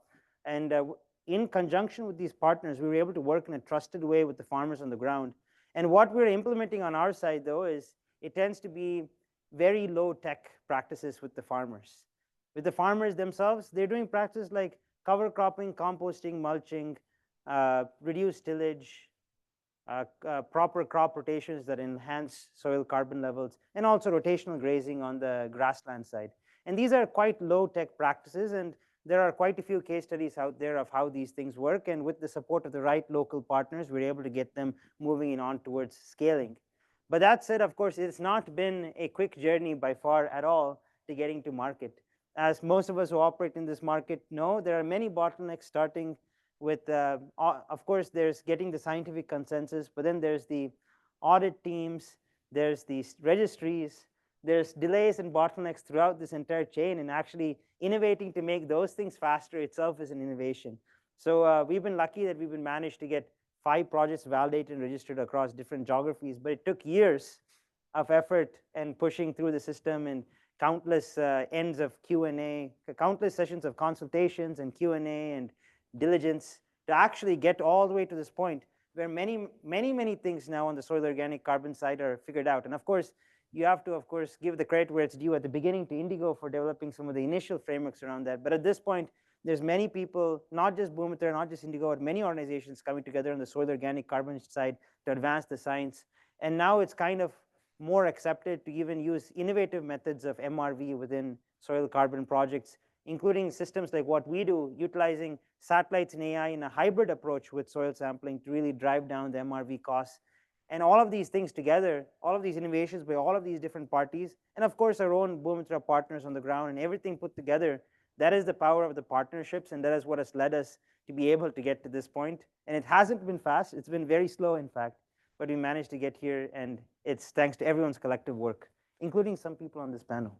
Yeah, it is definitely a collaborative and partnership-focused industry. All right, we're coming up on time, and I want to copy something that I picked up yesterday at the Changemakers lunch at the New York Times office, which was brilliant. One of the journalists gave us the prompt of, what is the most impactful thing you can do today that feels like it's in the realm of possibility? We're not talking about idealism. We don't have our fairy little wands. This is something that could actually happen that would impact the agricultural soil carbon removal community. And so maybe, Jason, we start down there with you and work our way in, but one thing that feels the most impactful within possibility. Well, I was going to say, so just ending this, right? When you think about the work that we're trying to do, and I'll steal something from Governor Newsom because it will tie in. He talked about this yesterday. The best thing we can do together collectively to be the tallest for the industry is to bend down on one knee and lift other people up. And I think that it's really, we can pontificate on projects, and there's a lot that we have going live now, and I think it's going to be down to education. And I believe that next year Climate Week will be actually bigger than it ever has been. Do not underestimate the role of the states. California, 4.2 trillion GDP, 32 of the largest 50 companies by market cap there. The states will play a key role, so we've got to educate those states and drive projects to execution. So that's why I say at a high level. So is this a question for what, like, just the audience can do, or anything that the sector requires? What the sector requires. Our strong belief is that if you look at a place like South Asia, in India, agriculture is $340 billion in terms of the size of the agricultural economy. About 42% of the population, 18% of the economy is dependent on agriculture. But if you look at the data about Indian agriculture, it is just non-existent. An interesting statistic is that China has 35,000 weather stations. Europe has 25,000. India has 700. So because of that, if you look at most of the kind of climate AI models that exist, weather models, whether it's GraphCast, Pangu Weather, AlphaGo Earth Foundation, it's all trained on European data sets. We just do not have high quality data about Indian agriculture. I think that that's one of the biggest vacuums that we're going after through carbon markets and ERW to solve. Adi? Yeah, what I'm quite excited about is the opportunity for farmers of all sizes to access climate finance at scale, which is on the cusp of happening with further compliance market integrations of carbon projects like ours into various compliance markets. It's on the cusp of happening in several jurisdictions around the world, starting from Singapore, Japan, Mexico, and soon to be many, many other jurisdictions. And as that happens, we can truly funnel more climate finance at a faster rate with the right policy to the smallholder farmers, but not just smallholders, but actually farmers of all sizes will be able to benefit from climate finance much, much faster. And all the policies are coming together with all the right partners and all the right governments around the world. So it's regardless of what one country does, the world is already headed in a certain direction. And let's keep the momentum going. Yeah, for me, I think this is really about how to give companies the confidence that they can invest. And Mars already, is there, but not all companies are. And I think the one big improvement that I really hope for over the next year is really getting more clarity on landscape projects and on how companies can get involved at a higher, more holistic level across a wide range of issues and get some recognition for that. So I hope we make progress there. Thank you. I'll just add the one thing that I think is impactful, but within realm, is finding and deploying first loss capital. So if anyone wants to chat about that afterwards. But in the meantime, thank you. Please give me give these panelists a round of applause. And again, thank you, Chris and Cornell, for hosting us. Thank you, everybody. Keep the applause coming, please. That was excellent. Great. So we are coming at our last on our last dialogue. So New Yorkers, stay in the room, please, or everybody stay in the room, I should say. And so while they're getting mic'd up for that, just a couple of things here. After this session, you've seen our nice spread that we have out here. We do invite people to please hang around and let's continue the conversation rather than a Q&A. And one thing I'll do is while I'll be moderating this session, I want to give you a little bit of news on something that is incredibly exciting in terms of policy here. What I have done for the last 20 years in different areas of climate tech, my job is really legislative advocacy. So a lot of bills that I've written and campaigns that I've put together in multiple states, but with a focus here on New York State. Of the 15 or so bills that I've gotten introduced related to carbon removal, this is my favorite, I think. This is one of the coolest. This really combines a supply and demand signal to help build a carbon harvest economy here in New York State. This bill will be introduced hopefully within the next week by two amazing legislators in both chambers that have a really incredible history of passing significant climate legislation. We have Assemblymember Dee Dee Barrett, who represents a good chunk of the Hudson Valley near Poughkeepsie. And then we got State Senator Kevin Parker, based here in Brooklyn, a real stalwart of climate tech support in the state. And what this bill would do is it would, for the farmers, it would provide a tax credit per ton of carbon removed using a variety of different carbon harvest solutions that will be determined by a local council or advisory of scientists and policy and regulators here in New York State based on New York State data. That is really, really exciting. And then the other part is we want to build our New York State carbon harvest economy here. We don't want to be importing our biochar from Massachusetts or some other place. And so what this does is for carbon harvest entrepreneurs, as we call them, so biochar producers, other folks that are involved in the delivery of these solutions, it's a 30% investment tax credit that they receive on any capital that they invest, whether it's pyrolyzers and stuff like that. So we got both of those sides of supply and demand. It'll be introduced shortly. Looking forward to the support of our legislators in the room. And let's get this passed by June. So if you're on our mailing list here, you'll hear from me, and I'll be pleading with you to call your legislators. Okay, so if we're all set here, I'll invite our panel to come and join us. Come on up, guys.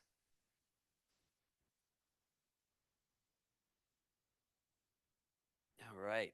Give them a round of applause as they make their way up to the stage. Oh, one other thing I want to say too, I know we have some folks from the Cornell Cooperative Extension in here. We've referenced it a couple times, but CCE is just this special institution that is a land grant institution. Cornell has operated for I don't know how many decades, but this is part of Cornell that projects out into the real world and helps farmers and you know, all sorts of folks actually learn and implement some of these solutions. So any CCEers here, you're our heroes here. So just wanted to give a round of applause for that. Yeah. Right. All right, let's get started here. Again, I've mentioned I'm a proud native son of upstate and really, really excited about this because I think that New York has a real opportunity to lead on this now, really, really soon. And so what I thought we could do is I'm just going to have each of our panelists just quickly introduce themselves and what they do. And then we're going to start to paint a picture from the beginning. A lot of people who come to New York City for Climate Week, they're like, oh, New York does agriculture? So we'll portray a little bit about what agriculture is like here in New York State. We have amazing science perspective from Cornell. The issue will share about what do we know about how these methods actually work in New York State. We have representation from a real carbon farming entrepreneur with Bill, where we're going to be talking about what it's like to run and operate a biochar company here in New York. And then with Aaron, just incredible research in the field that they've been doing about the impact of biochar with farmers with American Farmland Trust. So we'll start with you, Ishi, if you want to just introduce yourself and what you're working on. Well, thank you very much, Chris, for your invitation. And it's a great carbon harvest panels. And I really enjoyed the earlier panels discussion. So I'm Ichiru, a professor from Cornell University. My expertise has been, in the past, I mainly studied global carbon cycle, more theoretical. But in past 3 years, I shift my research into understanding what's the best way to remove carbon dioxide from atmosphere, meanwhile secure the food productions. Thank you. Yeah, thanks for having me today. I'm Aaron Risto, and I'm with American Farmland Trust. And I, back in 2018, helped to establish, with help from the Natural Resources Conservation Service, a demonstration farm network. It started with 2 farms, and now we're up to 18 farms. It's spread throughout New York State, mostly in Western New York.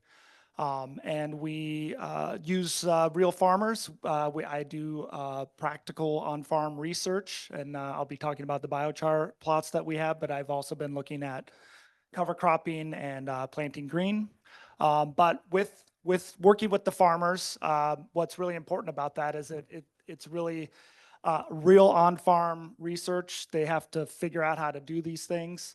And then we do an economic analysis with that, and then have the farmers also share their stories, which I think is the most, the quickest and easiest and best way to get other farmers to adopt is from hearing from their neighbors. Great. Thank you so much, Aaron. Bill. Bill Hilgendorf, and I'm from New York Carbon. New York Carbon is a medium scale biochar producer in the Hudson Valley, just about 100 miles up the river from here. And I also work, I should mention this, like at White Feather Farm, which is a nonprofit that focuses on education and research around sustainability and regenerative farming practices. So I do a lot of my education and research work with White Feather Farm, and then the biochar production with New York Carbon. I do not have an agriculture background. I have an industrial design, manufacturing, and materials background. So I kind of came into the space looking at it from the materials standpoint. Thinking about carbon sequestration. I have a lifelong sort of obsession with finding materials that are at the end of their useful lifespan and figuring out process or design interventions to breathe new life into them and to add value, creating new products and materials. And biochar just represents this amazing opportunity to identify all kinds of various waste streams, some that can be quite problematic, and running it through a process that also creates energy and other potential beneficial products like syngas, and then leaves you with a carbon building block that can go into so many different things. So while we primarily work with agriculture and most of our material has gone into that for now, I'm also working in my business development product role at New York Carbon to open up new markets for biochar, including stormwater remediation, green roof substrates, horticultural media, even as far as building materials and consumer products. Concrete and agriculture, or concrete and biochar. That's another topic that I'm obsessed with. I should also say that Bill and Aaron both partnered with myself, and you got the amazing Savannah Shellnut back there on a really cool project we did this last spring called the Hudson Valley Biochar Pioneers, where we granted up to an acre's worth of biochar, in some cases a little bit more, for I think we went up with 12 farms in the Hudson Valley and a little bit out in Western New York. And Aaron helped connect us with some farmers out more in the central part of the state. And that was just an amazing, amazing process. So Bill, it was great to partner with you on that. Brian. Well, good afternoon. Chris, thank you so much for inviting me here today. I'm really happy to be here. My name is Brian Steinmuller. I'm the Assistant Director for the Division of Land and Water Resources at the New York State Department of Agriculture and Markets. Within the Division of Land and Water Resources, we have the New York State Soil and Water Conservation Committee.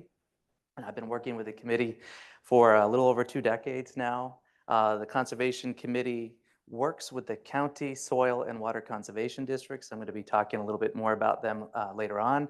But our soil and water conservation districts, in turn, work with farms and work in communities across the state.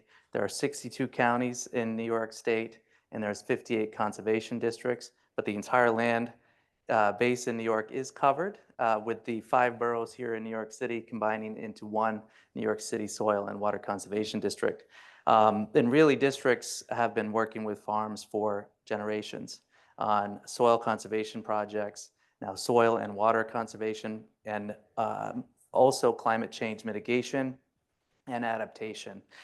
So I'm going to talk a little bit about the programs that we administer within the Department of Agriculture and Markets, and what our reach is, and how these practices have been adopted over time here in New York. Excellent. Thanks, Brian. Brian, we'll stay with you for the first part of the conversation. Again, I want to give people a bit of a thumbnail sketch of how agriculture is a meaningful part of New York's history, its communities, and its economies. I think a lot of people, when they think of New York, they think of the Manhattan skyline, not our apple orchards or our dairy, which is significant to upstate communities. So yeah, tell us a little bit about agriculture in New York. Oh, I'd love to. So we are an agricultural state in New York. We are home to about 30,000 farms in New York State. It's about 20% of the land mass in New York, or about 7 million acres. We are the 5th largest dairy state in the country. Dairy is the predominant economic driver for farming in New York State. In total, we're about $8 billion in revenue as an agricultural economy, with over half of that attributed to the dairy products and milk. We are home to 40 different varieties of apples grown in New York State as well, certainly within the top apple producing states in the country. And one of the biggest appetites in the country is right here in metropolitan New York City. So Big Apple. The Big Apple. So we're home to over 700 farmers markets. So there's also a really strong market for New York State products here.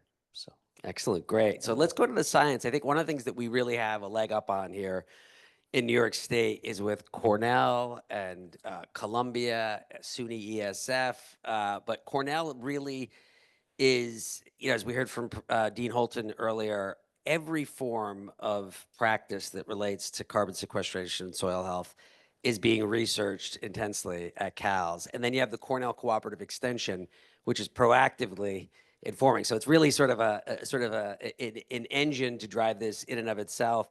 Ichi, I was wondering if you could just first tell us a little bit about quickly the sort of research program at CALS that relates to the subject matter. And then one thing would be helpful if you could also do, we're talking about soil organic carbon just sort of uniformly, but that's actually a lot of different practices. So I was wondering if you could maybe break that up a little bit. We'll start there, and then would love to hear from you what do we know so far about the conditions here in New York State as being conducive to these solutions? Well, thanks. Cornell University is a world lead University and agricultural research. And in the past 20 or 30 years in climate research also leading. And Cornell is leading in the creating new ideas to fight climate change, and also try to, it's very innovative in developing methods to implement those new ideas. And Cornell basically has a very broad spectrum of expertise, work on a variety of areas related to carbon mitigation and the climate change. So we have world leading scientists study biochar and different aspects of biochar, and they try to understand the permanency. For example, Professor Johannes Liemens has been studied biochar for 30 years. And recently, my lab is working with Dr. Johannes Liemens, try to understand the permanency for the biochar. Biochar, many of us know it's can stay in the soil for a long time, but exactly how long it is, actually in the literature, no data. And so my lab working with Dr. Lehman's group, and we try to understand, use the data to quantify the permanency. Actually, it's really can stay in the soil for a long time. And now we have data to show. So this is one aspect. And also Dr. Lehman's lab try to use the different so-called feedstock. And we can use the wood debris or use the organic waste or even manure to generate the biochar. So those are basically different research aspects. We also have a great cohort of scientists to study different agricultural practice to increase soil carbon and soil fertility and soil health. And for example, cover crop is one of the best recommended practice for agriculture. And cover crop, a lot of study has been done to quantify how cover crops influence soil carbon. Recently, we tried to understand what's the other hidden benefit. Actually, probably as many of you know, if we grow cover crop during the winter, actually reduce the soil erosion. So by reducing soil erosion, also increase the soil carbon. That kind of idea, it's very, very intuitive, but it hasn't been well documented in literature. So my lab have published a paper, showed this actually by reducing soil erosion, increase the soil carbon, as well as protect the land very significantly. So those are basically some aspects. And also, certainly now this session is a focus on New York, state of New York. But also we have great cohort of scientists working at a different part of the world. And in earlier panel, we talked about India, talked about Brazil and Africa. We have professors collaborating with scientists working with the farmers in those different continents. Today, I also would like to share you an out-of-the-box idea related to carbon removal or carbon harvest. So recently, we studied that actually by burying wood debris in soil 2 meters or deeper, actually just by doing that, and these carbon dioxide removal potentials can get to more than 10 gigaton carbon dioxide per year, which is about one order of magnitude bigger than any of those carbon removal strategies currently we are discussing. So the idea is, like in the managed forest, and you generate lots of wood debris. And also after we take a wood log to sawmill, and we generate sawdust. And after the wood product, build a house or furniture. After those wood used, they also become landfill. If somehow we can bury them in 2 meters or deeper, just that, because soil is it's the best oxygen consumption system. Basically can deplete the oxygen. So if we bury it 2 meters or deeper, we can preserve carbon there for hundreds or thousands of years. And also recently we are exploring, actually working with Atkinson Center.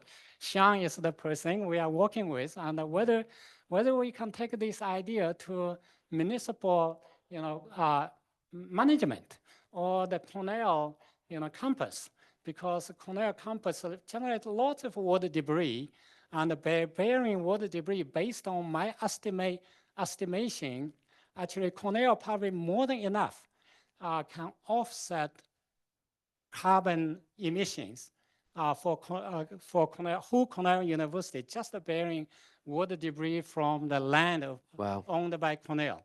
So those ideas, we try to be innovative, and we try to create new ideas, make the combating climate change as more realistically as possible, and as so far we think some of them it's probably most economic and most the sustainable.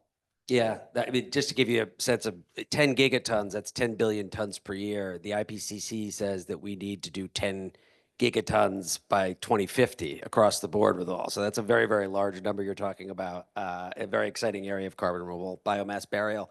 Now, Aaron, moving to you with the way I think of it is sort of really applied, active, real world research that AFT does, both in sort of getting farmers into a comfortable position, but also studying the impact of biochar. And you've had a lot of activity across New York State.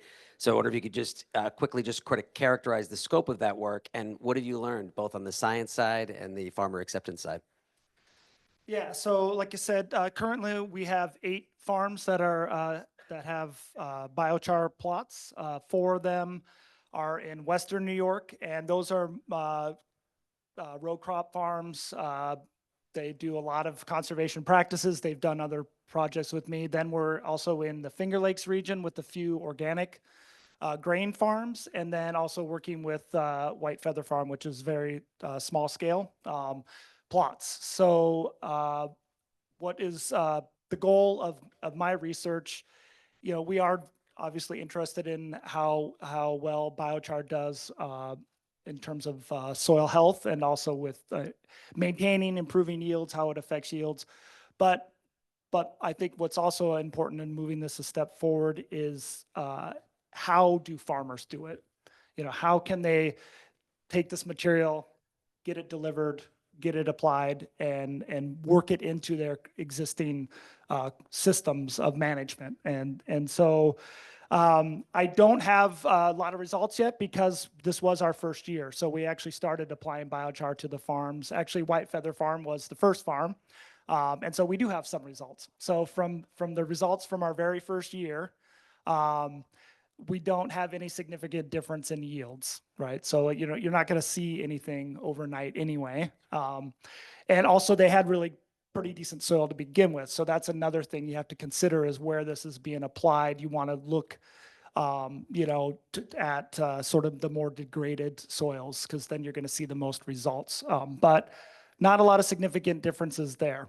I'll finish with saying that what we're learning in this first year, though, is the challenge of integrating the application of the biochar into the farmers' systems in a way that still allows them to meet regulation targets in terms of not over applying for phosphorus or any other nutrients, and then having the equipment available to do it, and and someone on their farm and those types of things. So how is it getting applied as another place for us to learn, especially at the scale that we're applying it at? Gotcha. Yeah. Just real quickly, though, I mean, one thing we should stress in a lot of these solutions is that, you know, these are sort of slow acting processes often. So I'd imagine the time frame in which you're doing this research is multiple years, I would assume. Is that the case? Yeah, so this particular project is a 5-year project, but even then we may not see a big jump, because keep in mind we have to be able to measure things, right? And so something like soil health takes a long time to see results. Even if you're cranking it out at the 100%, it still takes time. Gotcha. And Bill, we'll come to you in 1 second about the day in the life of a biochar producer in New York State. But I thought we go back to Brian here a little bit, because, you know, ag and markets is a very cool department in terms of what you do. It's got the ag part and the markets. There's sort of a feature of New York policymaking about how do we build more sort of economic resilience and opportunities and attract new sectors. And as you sort of summarized in your introduction, you have your sort of a spread out across multiple different forms of activities. But I wonder if you could just tell us a little bit about what the state is doing with local partners to try to create more conducive conditions for these. Yeah, well, thank you. So I mentioned before we work a lot with our county soil and water conservation districts, and the program or framework, I should say, that we work through is called the Agricultural Environmental Management, or AEM program.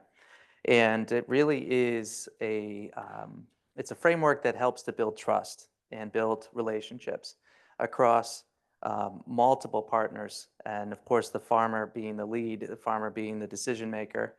So Cornell Cooperative Extension, as we talked about earlier, with our county soil and water conservation districts, USDA's Natural Resources Conservation Service, AFT, and other not-for-profits are all engaged within this framework in New York. And it has been a consistent delivery of conservation programming for over 25 years. It was signed into law in the year 2000, but even had its roots before that with significant watershed management pilots, both in the New York City watershed as well as the Skinny Atlas Lake watershed, 2 of our watersheds in New York State that rely on unfiltered drinking water to supply millions and millions of customers. So with that said, we learned a lot from those initiatives to be able to bring AEM statewide, and it really is a tiered approach. Looking first at the farm's business, their operation, some of the infrastructure that exists on the farm. Do they spread nutrients, fertilizers? Do they use manure as a nutrient? We start to ask those questions. Goes into a second tier, which is an environmental assessment, really derived from water quality, but we now have expanded that assessment to address many other issues as well, including climate change mitigation opportunities, as well as adaptation to climate change and ways that we could boost sequestration or soil organic carbon. And then that moves into a tier 3 planning process, which is a farm-specific plan tailored to the farm's needs, but also to address one or more of those environmental concerns. Tier 4 is where the rubber meets the road. That's the implementation of practice systems. These practice systems are built to and certified to a national standard and specification, which has scientific rigor, a lot of study behind it. Tier 5 is the evaluation of the implementation of those practices. So how well has the farm been working in implementing and operating, maintaining those practices? We talked a little bit about cover crops earlier. Cover crops are, I think, as Ichi already mentioned, critical for soil erosion and for soil and land-based protection. We do a lot of cover crops in the state of New York, in both our water quality programs as well as our climate mitigation programs. And we know that it takes years to really see measurable results in soil organic carbon. But we also know that in a much shorter time frame, we can really build resiliency, water holding capacity. We can arrest a lot of the erosion that could occur in the winter months by keeping that living root in the soil as long throughout the year as we possibly can. You had asked the question, I think I veered from it, but how do we work in partnership locally? And really that is key, that's critical. The cost share assistance that we provide for the practice implementation is great, but it's really about the capacity. It's about the boots on the ground. It's about the people that are out there working with farms day in and day out. that might start with a single project, but then relationship is built. And whenever there's an idea, innovation on the farm, there's somebody to talk to about that. Because the great thing about districts is they network multiple farmers as well, so they can point to another farm that might have tried that before. Yeah, and absolutely. really just through word of mouth, be able to spur on adoption. And when I say adoption, use that word very specifically. It's not just about implementing practices, it's about adopting practices. As we know, it takes so long for these practices to yield the kind of environmental benefits that we want to see. So it's not a one and done. So adoption of these practices, integrated into the farm system, as Aaron said, is most critical. Yeah, so what I like about that is not only the historic and current work, but there's an architecture that the state has in place for the delivery of even more ambitious or novel types of policy and support. So and that's building that structure is absolutely key that has reach. So that's, very encouraging. So Bill, let's talk to you again. I know Bill very well.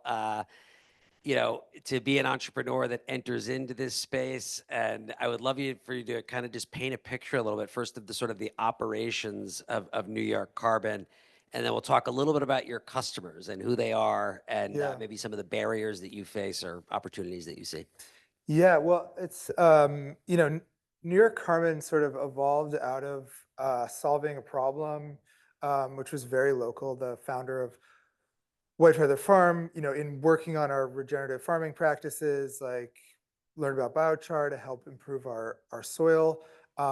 Next door to the farm is a third generation lumber mill. We're in Saugerties, New York, and Saugerties means lumber mill basically in Dutch. The property we're on was founded or was settled by the Dutch in the early 1700s. We have some 1750s structures on the property that we still use.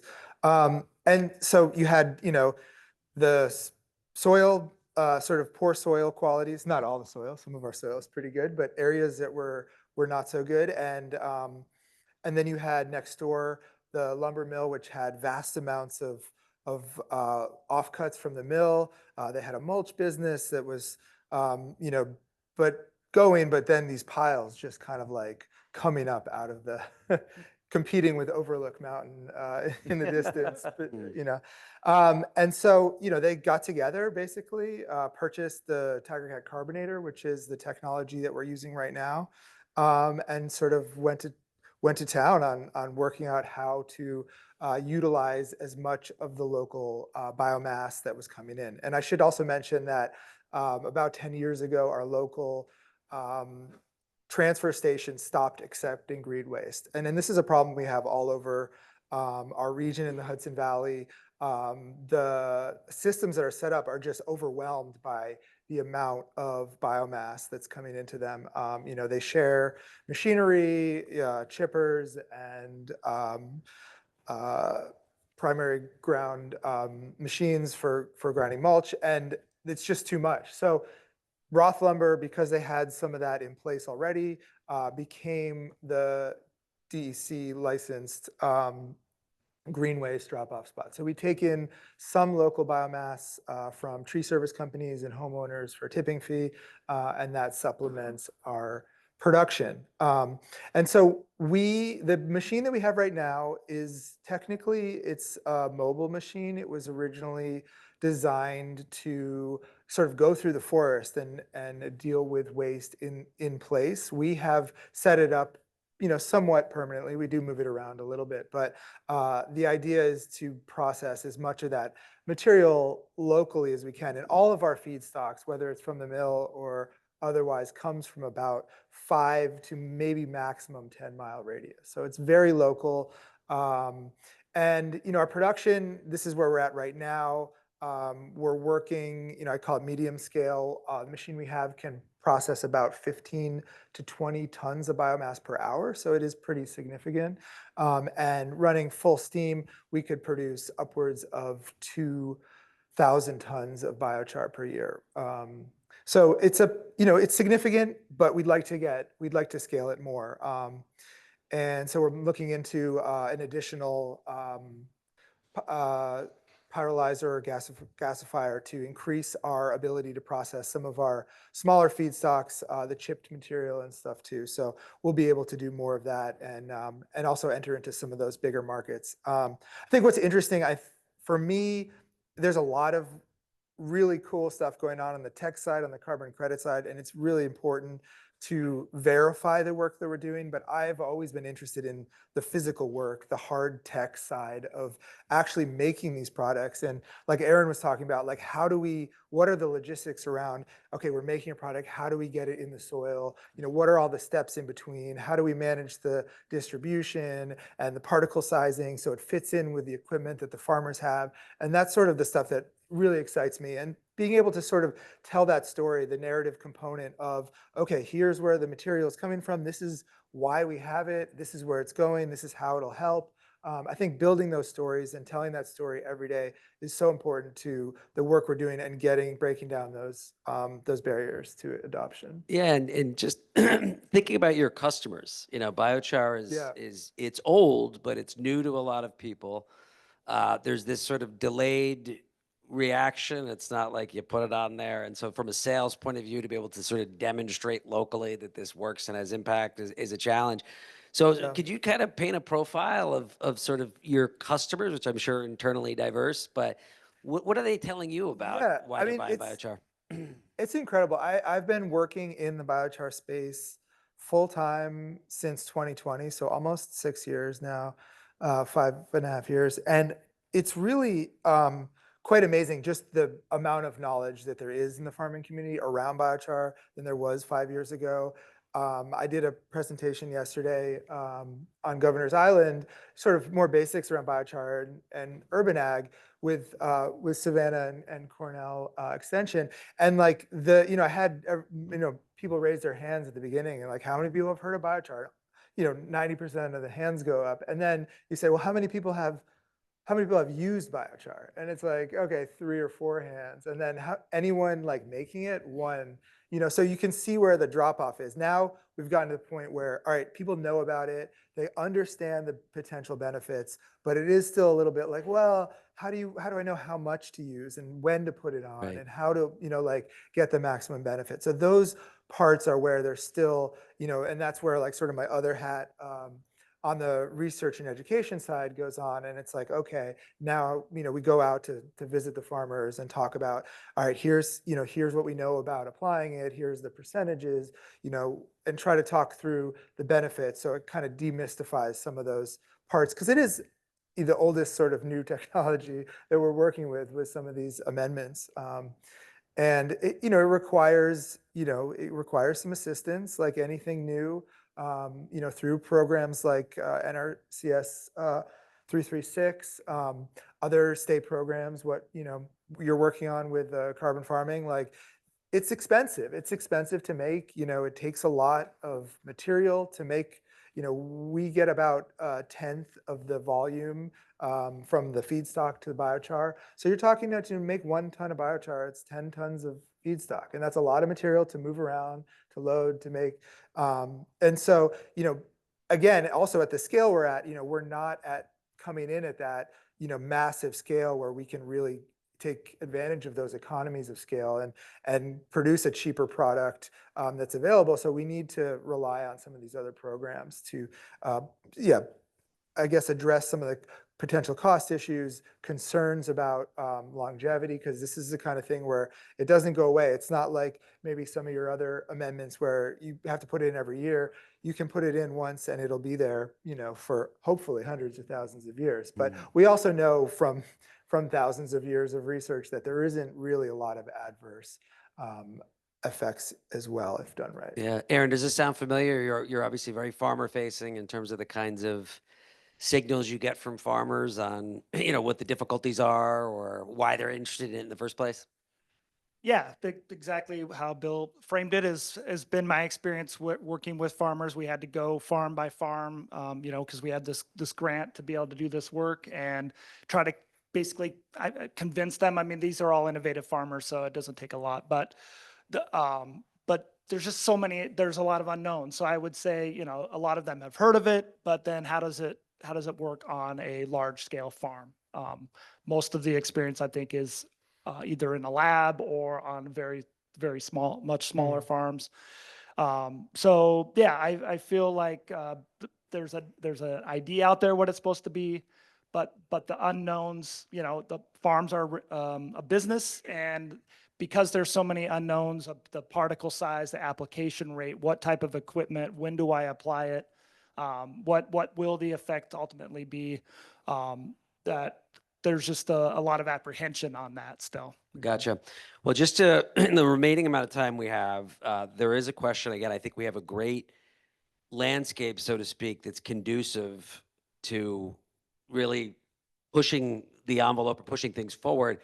But what else would you, if you had a sort of a wish list, and this could also go for you, Ichi, on the sort of the research side, which is so critical, but for everybody here, what are the policy absences that we have right now that we'd want to see the state sort of pursue a little bit further that could help advance things faster? And feel free to comment on the bill that I mentioned at the beginning of the panel about giving a tax credit to farmers and a tax credit. So, but we can start with you, Ichi, on just on the research side. Okay, you know, probably I follow up Bill and Aaron talked about the biochar, and Bill mentioned that to produce one ton biochar requires several tons of feedstock. So one of the research question is that, you know, how we can generate the most biochar, most efficiently biochar, and those biochar most effectively to help soil health. So that's kind of a question we are studying. Identify what's the process and what kind of factors influence the biochar production and the effectiveness to improve soil health. So that's more practical. And, you know, more a little bit kind of a broader spectrum to the state or the different counties to, you know, as I mentioned, that burying wood debris could be a very effective way for remove carbon dioxide. I mean, like a state of New York, and especially, you know, when I talk with DEC forest folks, you know, like Long Island, they generate lots of wood debris, especially after storm. They don't know how to deal with it, and currently those you know, cities and counties spend lots of time, lots of money to deal with it. Actually, you know, we can dig the soil pit and bury it and get a carbon credit. So those cities, instead of spend money to deal with wood debris, but they probably can get the income. But in order to do that, we need the data. We need to understand how much wood debris different size of the cities can generate. Like like New York City, or the Long Island, one of Albany, or even the smaller cities. How much wood debris we generate? Almost no data. So those are research questions that's directly related to CLCPA. And it's the Climate Leadership and Community Protection Act. That's our landmark net zero bill passed here in New York. And those are kind of more related to directly implementation and the more theoretical sides, and certainly probably less relevant to many audience here. But you know, scientific wise, we really need to understand the so-called permanency. And like enhanced rock weathering, we always thought that the permanency would be millions of years. That's only based on the past knowledge about the sediment, ocean sediment. But actually enhanced rock weathering, once we create the carbonate or biocarbonate, this goes through soil, goes through river, and if some soil, some acidity, actually carbon release back to atmosphere. And if somehow during the process, and those bicarbonate release back to atmosphere, actually we potentially accelerate the rock carbon cycling to atmosphere, like by fossil fuel burning. So those issues hasn't been carefully quantified, studied. And so it's not everything is so beautiful. We really need more scientific knowledge to understand some of the critical issues. And that's what I started off with the message from Danny Oshbe, is that we want to get answers to these questions quickly, and under which conditions could those types of feedbacks happen and how can they be avoided. So absolutely, there's questions that we need to still continue to answer, and now is the time to do that. So Aaron, how about yourself, just on the policy side? Yeah, for policy, I think primarily it would be information provided, so more research into some of the things that has been brought up here already. But for a farmer to implement it, again, the right rates, the particle size, the source material, that sort of thing. So I would say research. The other thing is, I don't think that the New York State can afford to, cost share and sort of pay for all of the farms and all of the potential that's out there. So I would think policies that encourage businesses and to get involved in this, to bring the cost down for production. Yep. If there was incentives there, Yep. and any sort of business solution that would be out there for a policy to help encourage that with tax breaks or other sort of incentives. So you like the bill that I talked about in the beginning? Is it fair to say I that? like it. I do, All right, yes. good. Bill, from your perspective as a Yeah, I farmer. mean, following up on that, agreed. Like we need to figure out ways to support the scaling of the industry in New York. And I think, it comes out, I find a lot of my discussions and the work that I do is around, sort of explaining the difference between pyrolysis and incineration. Because even in the CLCPA and all the way up to like the highest levels of EPA and everything, like we're combining those, and we need in the policy to separate those two and say that this is not the same thing. And then also, like, the reason I got into it was for the sequestration potential of carbon, like really drawing down, and biochar being, now we have other things coming up, but biochar is at scale. It really has a lot of potential to be one of the leading CDR methodologies around. But then also we're making this really cool material, and this is where I differ a little bit on the burial. Burial is cool, but like we have this opportunity to take this material and use it for something, and then we can bury it, there's like, we're still creating something really potentially valuable than just burying it. And even, this is where the research is important, but like, even if we're just retaining 50% of the carbon, but it's 10% of the volume, there might be some calculation where you could bury some of it, but also we can continue to use it to build soils, to collect contaminants. There's a lot of incredible research around filtering microplastics and PFAS and all this new work that is potentially adjacent to biochar as well. So. Yeah, biochar is one of these just magical materials that we're just finding out more and more stuff that it can do beyond being a soil amendment for increased productivity and sequestration. Brian, I guess a somewhat different kind of variation on that question, since you're within government, but if you have anything to share with us over the next few years, like what might be augmented to ag and markets and the whole architecture of support that could, again, better position New York to advance these solutions? Well, yeah, great question. And over the last few years, we've seen a really large increasing demand for programs. Our climate resilient farming program, for example, has been oversubscribed each year that we put out a round. And in this past round, we more than doubled the availability of funds, adding another $17 million. We had never even received that much in demand, so it was a bit of a risk. And when we received applications, we subscribed even the availability of $33 million in awards. So I want to see this continued momentum, continued demand for projects that reduce emissions, right? I know today's a lot about carbon removal, but agricultural production in New York State is about 6% of the emissions in New York State. Under the Climate Act, we need to reduce those emissions.